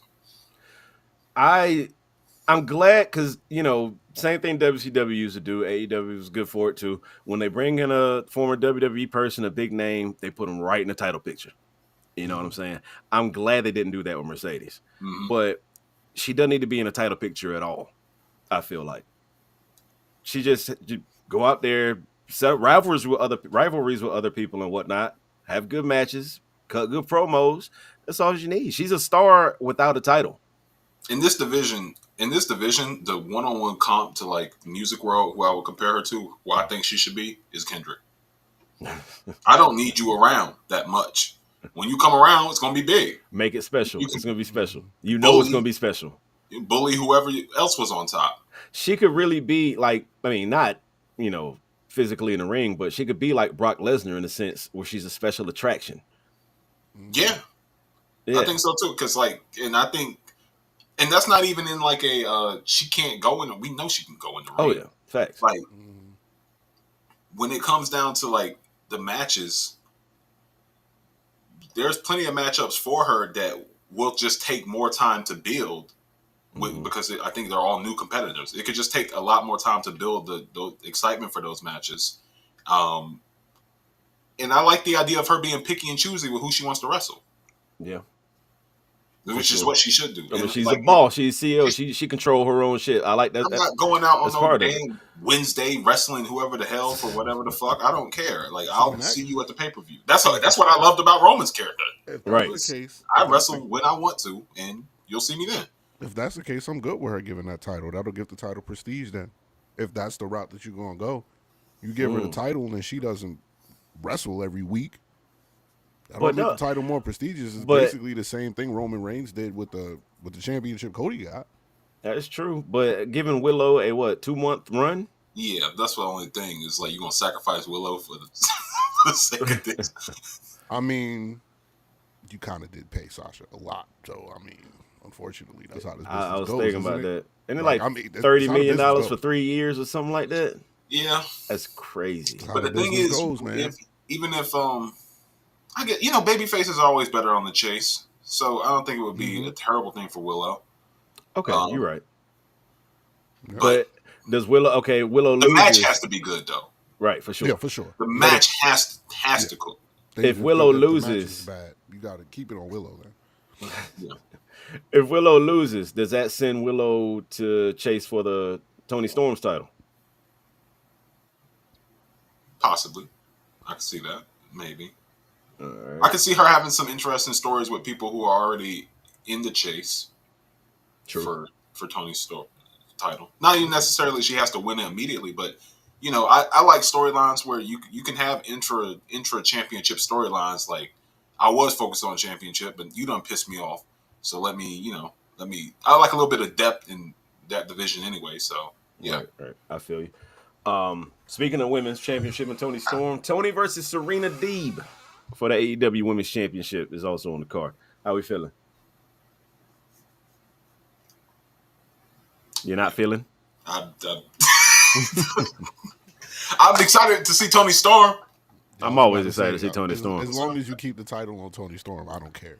Yeah. I feel like they just threw this match together. Like Serena Deeb has had some matches recently, and she looked good in the ring. She's a great technical wrestler. Probably one of the best female technical wrestlers out there, to be honest with you.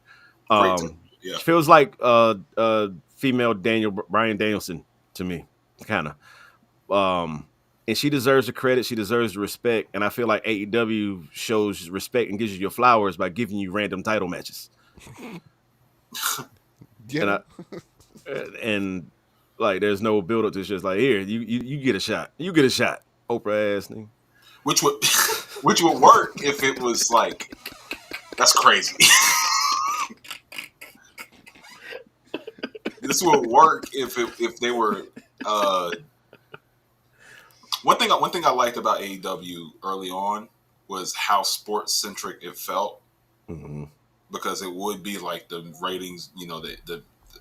The rankings meant something. You know, if you was ranked in a certain place and you got that belt, you could get a different ranking. Maybe not by winning or losing, but putting on great performances. Right, for sure. I like that. But you're right. I mean, it does feel like they'll just throw a title shot your way now, and you'll be like, well, this is for all the great work that you've been doing. Right. But I really wish y'all throw a storyline her way. Something like give her or a character, like let her do something, creative outside of the stuff she's going to do in the ring, because we know she's going to do great in the ring. Right, for sure. Who y'all got winning? Toni. Yeah. I agree. Main event. Well, I don't even know if it's the main event. I'm pretty sure Anarchy. Team Elite running the show, so I'm pretty sure Anarchy is going to be the main event. But the AEW men's title match: Swerve versus Christian for the championship. How's Swerve dad doing? Is he? That'd be racially motivated. Does Christian have ammo? Because if he doesn't have ammo, this makes this whatever to me. Christian will find ammo.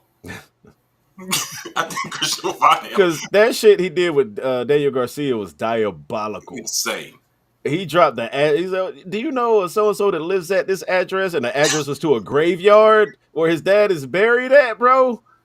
Come on. That's nasty work, bro. Going after people's dads is so crazy. It's crazy. Christian will find some type. He'll be like, you remember when your dad didn't show up to your birthday party and when you were 4? It's because he was actually, That is wild, bro. But that's like Christian's whole thing. And that's he can't only fight people with daddy issues. I mean, he could, and it seems like what's been going on. Maybe everybody just has daddy issues. But that whole thing. What did Swerve say?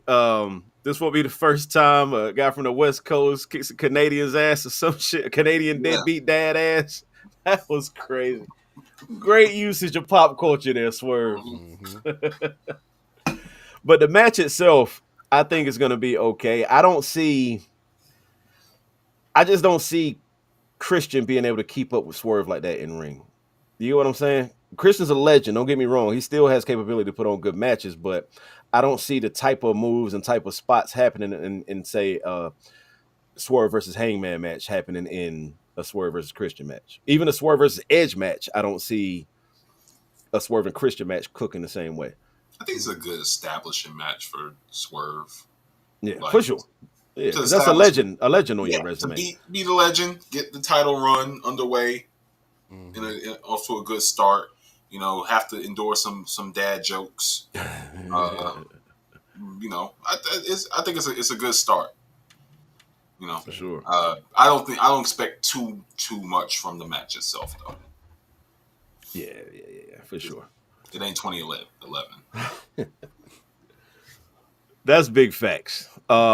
So that's pretty much it, which we may be doing. I don't know. I'm going to see if y'all boys available next week. Next Sunday is Double or Nothing. We could turn that show into a pre-show for it and give our full predictions and whatnot then. Next topic, we're going to keep it brief on this. I'm just personally excited about it. I already booked my damn hotel room. WrestleMania in Vegas, April 19th. Bro, let me break this down for you real quick. WrestleMania is in Las Vegas on 4/20. On 4/20 in a state where those things are legal. What things? Would you like to elaborate? Please. Weed, nigga! Weed is legal in Vegas, and WrestleMania is in Vegas on 4/20. Yeah, how lit is that? That is lit. Not that I be partaking or anything like that. Yeah, of course not. Drugs are bad. But anywho, Vegas, WrestleMania. That already is just a whole nother level of excitement. We know Vegas is a party city as it is. And Mania is pretty much going to be a party in 2025. Wale Mania in Vegas, bro. That's going to be great. That's some don't miss shit right there. I think you're going to be having such a good time. You're not going to mind when Cody gets his hand raised at the end of the night on night 2. It's not going to rock too. Oh shit! I don't think that's going to happen. I don't think that's going to be the main event. You have one foot on The Rock's chest, another on a returning Roman's chest, holding the belt up in the sky. Nasty. Don't do that. Roman, and you'll be like, at least I can go to a party afterwards. Don't do that. I was already furious at this WrestleMania. Like, come on, man. Gotta be back. Now, this WrestleMania is going to end with Jacob Fatu holding up the championship. Let's talk about Jacob Fatu real quick, because I don't want to skip over this headline that's been growing around lately in the wrestling world, that they've been booking Solo more aggressively because WWE is scared that Jacob is going to outshine Solo when he comes to the main roster. How y'all feel about that? Because it's facts. Well, I was going to say, Jacob's going to outshine a lot of people, not just Solo. Like, you shouldn't have had the man who is 0-70 whatever say that wins and losses matter, then bring in one of the most talented wrestlers in the world. I don't know what to tell you. Like, you booked yourself into a shoot, son. Oh my goodness. You know what? You worked yourself to a shoot, son. Let's go ahead and get into it. Since we talk about the bloodline stuff, this is the main event for the podcast today. The rest of this show, we're talking about this. And I really love this graphic I made. I'm not gonna lie to you. The bloodline. It's some weird stuff going on right now. We don't know what's what right now. Mm-hmm. Right? It's looking like we got a new bloodline with Solo, Tonga, and Tama. I don't know. I really don't know where to go with this right now. I'm loving it because that's the point of it. We don't know what's going on, and that's why I'm so interested in what is going to happen. But there's certain little things that's going on in this stuff right now that, kind of pique my attention. Like, if you notice, when Solo, Tama, and Tonga did the finger, they looked at or Paul to make sure he was doing it. Paul always has the opposite hand. Every time, it's the opposite hand raised up. Mm-hmm. So, and we're about to do some fantasy booking. This is what I'm expecting from this whole bloodline story. Let me know what y'all think about it in the comments. Let us know how you would book this bloodline story. So there's two bloodlines. There's going to be two bloodlines, clearly. It's going to be a huge bloodline civil war, right? Obviously. Paul says he hadn't been talking to Roman at all, right? Mm-hmm. Mm-hmm. Solo says that he's taking orders from the tribal chief. But nobody's talked to Roman. So who's this tribal chief that Solo's talking about? I don't think it could be anybody but The Rock. Oh, Solo did say on SmackDown that he did talk to Roman. He did? Yep. I think he's capped. I think he's just... he's definitely lying. No, so that's what I'm saying. I think... But I don't think Paul's gonna be with them much longer, man. That shit looks like a ticking time bomb to me. Because exactly when Solo said it, he kind of gave him like how Roman will give somebody a hug before he's about to turn on you. Mm-hmm. Mm-hmm. So I don't believe that he's taking orders from Roman. That's what I'm saying. I think he's taking orders from The Rock. Exactly. I believe that too. But I think this whole Paul Heyman with them is going to go for a little bit longer. And mind you, this is why in this graphic I put Paul Heyman where I put him, because he is the star of this whole storyline. Paul Heyman is the star of the bloodline. Just his promos for one, then the facial expressions, the way he's telling KO and Randy, like, bro, don't do this match, bro. Like, I'm telling you, this nigga's barking over here. Why would you want to get in the ring with that? Hey, did he bark before? I don't remember him barking in New Japan at all. Because there's a Samoan werewolf that's out there. Werewolves don't bark though. Werewolves they don't exist. They can do whatever. Touche. That's a valid point. But I wanted to ask you, which side do y'all think Jacob's coming to? And that's where I was getting to. That's where I was getting to. Yep. So I feel like The Rock is this tribal chief that Solo is talking about. It's going to come out that The Rock is this tribal chief. I feel like at SummerSlam, I think SummerSlam is going to be The Rock Cody. Because did they mention that? I don't know. I think The Rock got a movie to do. I don't know.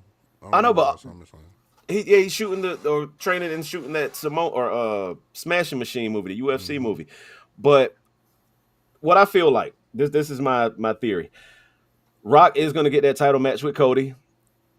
Sometime before then, I think they are going to turn on Paul. And I think Roman comes out to save Paul. And that's what brings Roman back into the fold. And that's what pits them against each other type shit. Face? Yes. Roman has no choice but to come back his face now. Come back his face? Yeah. No choice.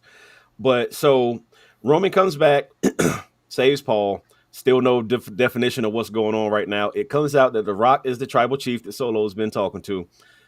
Roman somehow cost Rock his match against Cody.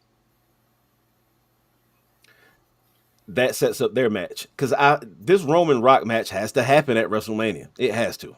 Eventually. This is okay. When we were talking at the live show, the Roman Rock match is happening more than likely at a Mania, and it right? does not need to be for a title. Okay, that's what I was thinking. When Rock gets to that point where it's going to have to be Roman and Rock, Mm-hmm. this is the top of the story. This is the, like, I would say, the crescendo of the whole story. Right, for sure. Right, like the story is going to probably end shortly after there. Right, Sort of. Because I mean, they're not. It's not like all of them are fired afterwards, but no, well, yeah, but they're there'll be gonna a bloodline. But I think as far them as going this against version each of the story, other, and yeah.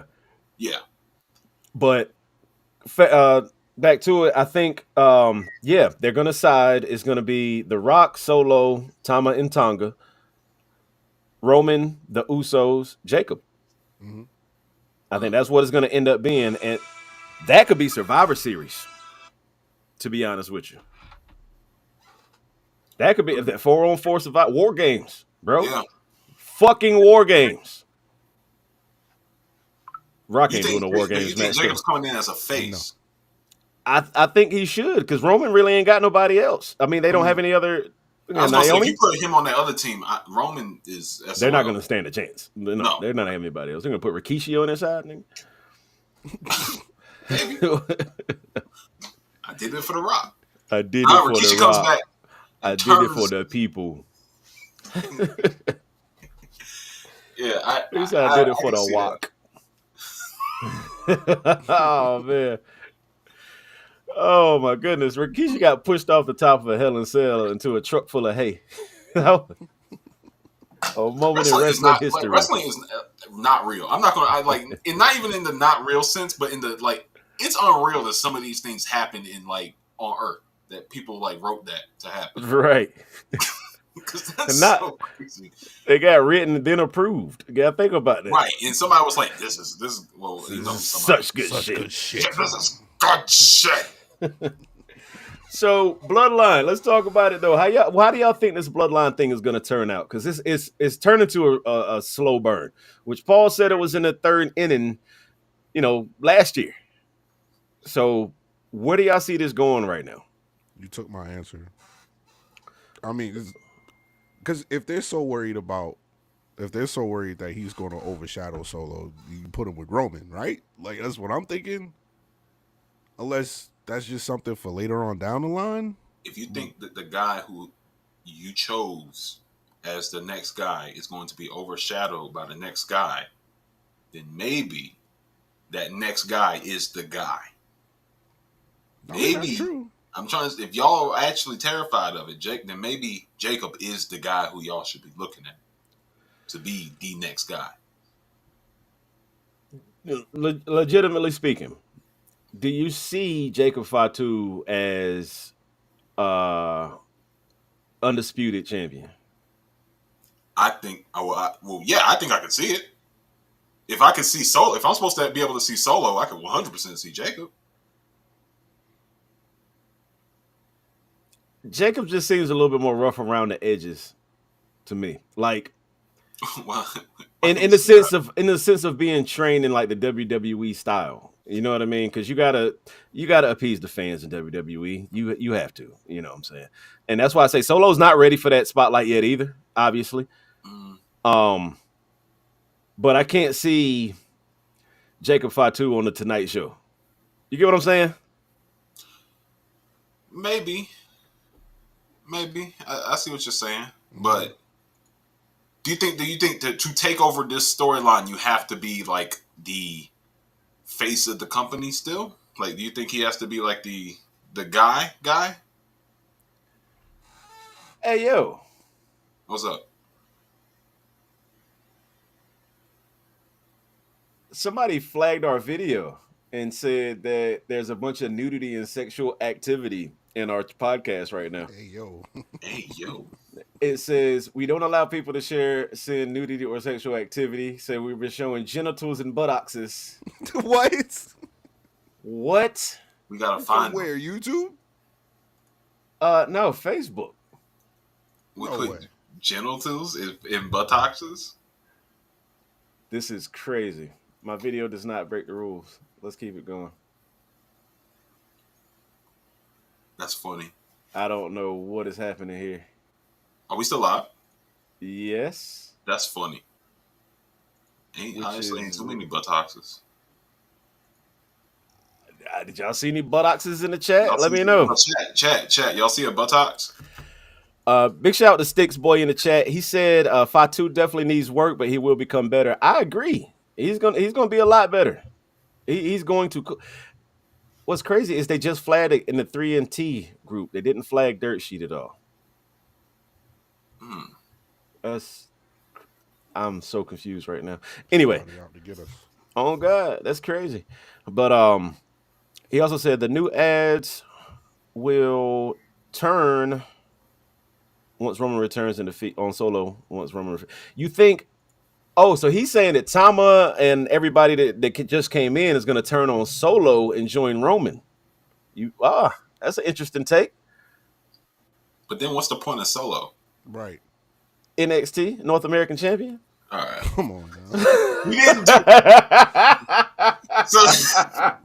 So Roman just comes back, and Roman's like, "I'm back." I quiet when I said that shit up here. Wow. Solo man. Right now, I cannot see Solo running on his own. I can't. And I get he is in charge of the bloodline right now, so to speak, and these new recruits or whatever. But again, Paul is the star of this show right now. The star of this bloodline storyline. Which one of these guys could you see if the whole point of this bloodline story is to make a new guy? Mm-hmm. Who could you see as the guy who takes over? Because if you're saying I'm trying to understand, your criteria would be like the guy who could be like Roman, who could go on the shows, like the night shows, and who could be the face guy. Right now, to be completely honest with you, and I hate that I'm saying this, Jay as champion. Jay is like the only like standalone guy right now that's part of this bloodline situation. Yeah. I'm not excited about that. Jimmy, I guess it would make sense though. There's a story to be there. There's a story there for sure. Now, let me ask you this: what would it take for Solo to stand out more or be a standalone guy? Get rid of that O in front of the O and 70 something. Win. This is true. Win. It's gonna take Solo to have to come out and have a squash match against somebody big or something to really get him back on track. I feel like maybe John Cena. Oh God, we can't. And it's crazy. You know what? And that's crazy to me. I'm gonna say this. That's crazy to me. To shoot him some bail here because it's like, yeah, I get that he's lost a lot, but I vividly remember him almost killing John Cena. He did, but that's what I'm saying. And the same thing with Austin Theory. What does it mean to beat John Cena these days? I got an Austin Theory. It might be that beating John Cena does not equate to longevity storytelling wise. It doesn't. There's a difference. There's beating John Cena, and then there's absolutely dismantling and destroying. He did, John but Cena. at the end of the day, nobody talks about that no more. It's like nobody cares that it happened because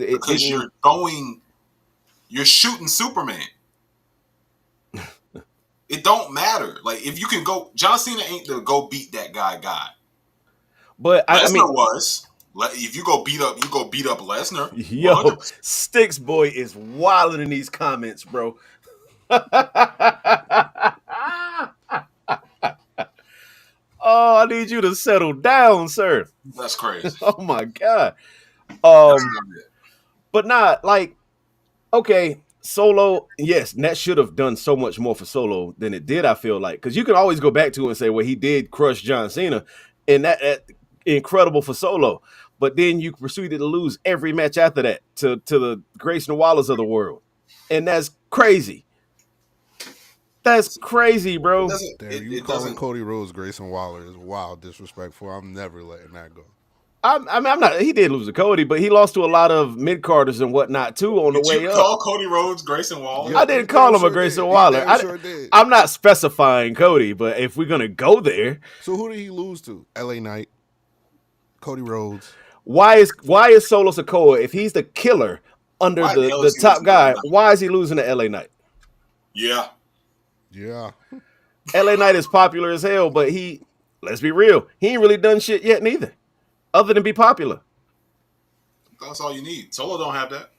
He doesn't have that. Exactly, you're right. If So why? if Solo was out of here the way LA Knight was, this wouldn't even be a conversation. I would have never brought. So why not have Solo go out there and squash LA Knight to get himself back on track?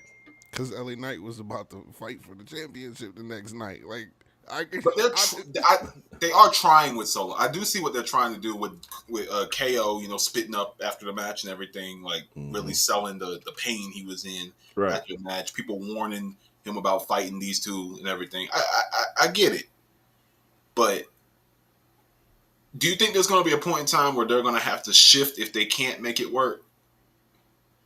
They're going to have to. If they can't make it, I mean, then again, they didn't shift Roman at all.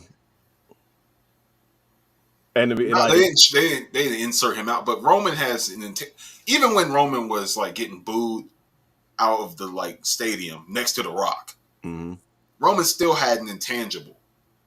Was that okay? We can flip him heel. He still had like something extra. What are you gonna do? You're gonna make us like Solo? I can't picture Solo coming out smiling with fans. Like they still had something they could do with him. What are you gonna do with Solo? Like, you could really drive home that he's a killer thing. Have him be a menace. He's showing up at people's houses, beating people up. He's doing insane. That's what we need. He doesn't even need to have matches unless it's big pay-per-views. That's what builds Solo up. Yeah, him not having a match, him sending Tama and Tonga out to do his work for him, and he only has matches at big pay-per-views and actually wins. That's what he's doing now. He's not winning. He just won. He won. He ain't winning. Hold on. What match did he win? The tag match? Yeah. I'm not talking about tag matches. I need Solo on solo. You need Solo? I need Solo. And I need the MFT and Tama to be what Solo was for Roman. And when Solo start losing a match, here come these crazy motherfuckers to do some shit. Do you think Solo could put on the same caliber matches that Roman could? Yes, I think so. I do think so. All right. Solo he's a powerhouse. He tells that powerhouse story in the ring, I feel like. You know, he doesn't give you the technician. He don't put you in arm locks and wrist locks. He just beat the shit out you. Which is great. Exactly. It fits his character, and that's what I like about him. You know what I'm saying? Yeah. But now, if we do have to pivot from Solo, and I don't want Jay as the guy, right? Who else? Jimmy was the one who turned first. I'm gonna just say that. Like we are kind of ignoring Jimmy. And Jimmy's work was pretty good. The match at WrestleMania was trash. It wasn't trash, but it didn't. It missed. It was a bunch of missed opportunities. I'm gonna say that shit was trash. That match was trash. That shit sucked, bro. And I'm a fan. I don't want to be that guy. I'm a fan of him. The match was trash. But wow. But the work that we saw from Jimmy, he's kind of the missing component here because that's why it's hard for me to really give a prediction because I don't even know if Jay wants to be tribal chief or anything like that, or if you were to pivot. Like, so who's going to be on the other side? Basically, is it just going to be Roman? Jimmy? Are we talking from like an overall thing where he has to do everything Roman was doing? Is that what you mean? I could if they make Jay, I would think Jacob, but Jacob ain't gonna be like, to Danny's point, he ain't gonna be the guy that could go to the Tonight Show and do all that, you know. So if Jay, what about Jay being like a reluctant tribal chief? Like he becomes tribal chief, but he doesn't really want it. That's a good story to tell, I feel like. In the sense of like, I don't know why I'm picturing this. You got the juice now. That's the first thing I pictured in my head when I thought about this. But it's like, oh shit! I really do. Like, I'm the tribal chief. He can't say I don't want the juice. Yeah, you cannot not be the tribal chief if you become like if you win a match or whatever it takes to become the tribal chief. If you get appointed tribal chief, I don't you know, man. It's can't just say no. now that I'm sitting back looking at it, Jimmy has always really been the protege. Like he appointed Solo whatever. But Roman was hands on with Jimmy the most. Like he was That's true. cursing Jimmy out about you need to do this way and da da da da da da da. I don't know, man. Maybe they could because I think Jay's already cemented himself. Like what we saw in France was crazy. Like Insane. Shout out to Jay for that. Jimmy's main event. Like, okay, cool. What I meant Jay's main event, cool. That's what I'm saying. I will watch Jimmy, man. I could be. I'm sure it's probably not going to be him. Jimmy has been awesome. He's been great, and the storytelling between even from the very beginning of the Bloodline saga when Roman was beating the shit out of Jay and Jimmy comes in and throws a towel in for him and all that and make him fall in line. That like Jimmy's been incredible in this whole thing, and the whole dapping everybody up and all that. That's hilarious work. But his own family, his own brother, tried to pack him up for good. For good. They tried to get him out of here. The only option I see when he comes back is not necessarily crawling back, but coming back to his brother like, yo, I realize I do need you. He could be like, fuck all that. Y'all try to pack me up. I pack all y'all niggas up. Now I'm in charge. Nah, I don't see that. That would be lit, man. Hey, that's That'd be crazy. If he come in there wilding out on some, look, you know what? This is my shit now. I don't care what y'all saying. They're gonna put him out again. Did you see what they did to him last time? Again. Did you see what they did to him? They're fully capable of doing that shit again. No, that's crazy. They can't come in and beat that niggas. That's what I'm saying. He needs backup. The only option is for him to reunite with his brother. But Jay is too big on his own right now to be back in the tag team, I feel like. Jay, this run that Jay is on is his time to win a singles title. Mm-hmm. It's his time. He should have been the one to win that Intercontinental belt off Gunther. I feel like. But it makes no sense right now to put them back in a tag team, but I feel like that's the only option they got right now. That's the only way they sent it. They directed it. I just don't think they ever expected Jay to get this big. Do you think Jimmy could come back on some like snake shit? For who? To work his way back in. Like, do you think he could come back and be like, I could become tribal chief if I'm really stealthy about it. Like, so since he can't come back on the rah-rah, he can't come back on the I'll fuck y'all niggas up thing because they'll beat his ass. Like, come back on some, you know what? Y'all were right all along. I deserve that ass whooping. I'm here for peace now. He didn't deserve that though. Yeah, he earned the ass whooping. Not that one. But, not that one. You don't think he earned the ass whooping? Not that one. Golly. Oh my God. They did that, man. That's what I'm saying. Okay. So even then, if you get, you know how I feel when you get beat up and you feel like you might not have done nothing wrong then. Uh-huh. If he come back on some fake piece shit, on some I would like him to come back and be like, you know what? Y'all was right, but be a mole the whole time. Yes, that's what I'm saying. Like he's trying to worm his way into power. Cause like Game of Thrones, like a Littlefinger. Okay. Like like really be on some conniving and steal the tribal chief. Steal it from like a Solo or somebody like that, and make it like real underhanded. Infiltrate his way in, and then like it'd be some shit like whoever wins this battle royal or whatever does this, and Jimmy sneak his way and do it and get that match. Yeah. Okay, I'm okay with that because I be like, and I do feel where you're coming from, Malik. I do feel like Jimmy is like the unsung hero in this shit. He hadn't been getting because when Jay left, he just went like immediately over. Like he is a huge as a single star already. Like the tag team shit never happened, you know. So Jimmy hadn't had that. He's been a great utility player, but he hadn't been main eventing anything, you know. And since nobody's paying attention to him, that's the perfect time to worm your way back in. I like that. Sneak your way into some power. I like that. I really do. That's pretty much all I got for the show, boys. Y'all got anything else? Don't DM me talking about nothing about the Knicks. I'll fight y'all.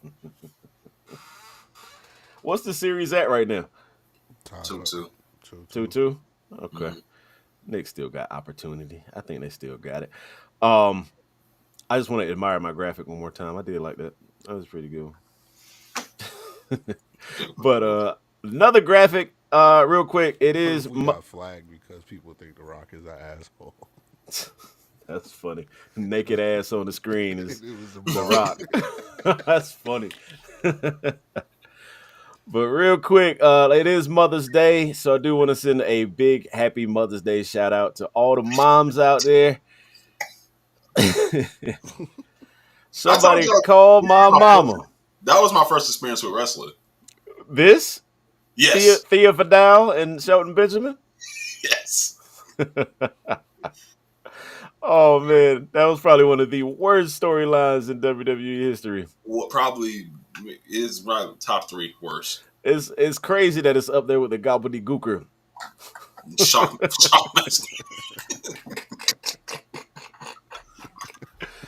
Oh, man. But like I said, happy Mother's Day to all the mothers out there. Appreciate y'all tuning in. Appreciate y'all watching us on Dirt Sheet Radio. Again, I'm going to close the show out by saying thank you to John Escudero again. Johnny Dirt Sheet for letting us rock out on this platform. Appreciate y'all tuning in. Make sure you do us a favor. Go follow us on all social media platforms at 3NT Wrestling. Go follow me while you're at it at The Danny Ocean Show. I got a lot coming up. All our homies down in Tampa. I will be down there on May 30th. Orlando. I will be down there on June 8th. Then back in Orlando on July 20th, I think it is. But yeah, link up with me. We're going to get some stuff going on, especially in Orlando. Ooh, I got some. I'll tell y'all boys about it off stream. But yeah, we plugged in down there a little bit. Guys, tell them where to find you at. Yo, you can find me all social media, VONK252. You can find me on Snapchat, VONK on air. Be on the lookout. I got new stuff coming with Afropunk. Hey, Willow Smith, I saw that you was reading Afropunk because you posted it the other day. If you read my article, hit me up. Will Smith. And feel free to jump on the 3NT Wrestling Podcast. Feel free to come talk. You ain't got to talk about wrestling. We'll talk about new album. We talk about whatever you want to talk about, Willow. Whatever you want to talk about. With a little bit of wrestling, too. That's where y'all can find me. Don't DM me talking about the Knicks. I'll block you. You can find me at Matthew Malik Wilson, Facebook and Instagram. You can message me about the Knicks all you want. I'm a savage, so your team better have their shit together, bro. Just leave me alone. I would suggest you just leave me alone. That's who be messaging people, Make too. sure your team is in the playoffs. Make sure your team is in the playoffs before you send that message. You a Hawks fan talking to me about the playoff. Hawks fan. Your main player is balding at the age of 24, 25, whatever Trae Young is, and he bald in the middle of his head. You look like you ran a lollipop across a dirty carpet. You talking to me. You talking to me about my Knicks. Hate the Hawks. The Knicks is a sensitive subject around here, yo. It is. We lost by 32 points. Yeah. I'm not there. But yeah, man, you can catch me on Facebook, Instagram, Matthew Malik Wilson. And make sure you go follow MLBbro.com on yes, sir. Instagram, Facebook, MLB Bro on Twitter. You know what I'm saying? You'll see me post highlights and up there. Salute to them boys. Them boys been going crazy, man. Get baseball back in black neighborhoods, man. For real. But God, big shout out to MLB Bro. Also, got to shout out to homies, URLTV.tv. Back in the building. That's what I'm going down to Orlando for in the first place, y'all, on June 8th. Gnome 14. Loaded Lux versus Rum Nitty. They announced T-Top versus Danny Myers. They announced Tay-Rock versus Jerry West. They announced Fonz versus Geechee Gotti. Battles are insane. The card is already crazy. And I'm hearing they got 2 more to announce. It's like on some, all right, now you know you got to get that pay-per-view. So go ahead and order that pay-per-view. It's URLTV.tv. Get the URL TV app. If you don't have it, you're live streaming the pay-per-view right up there. Other than that, man, thank you so much for watching. We really, truly, 110% appreciate y'all, man. It's 3NT Wrestling Podcast, baby. Y'all take it easy. Peace.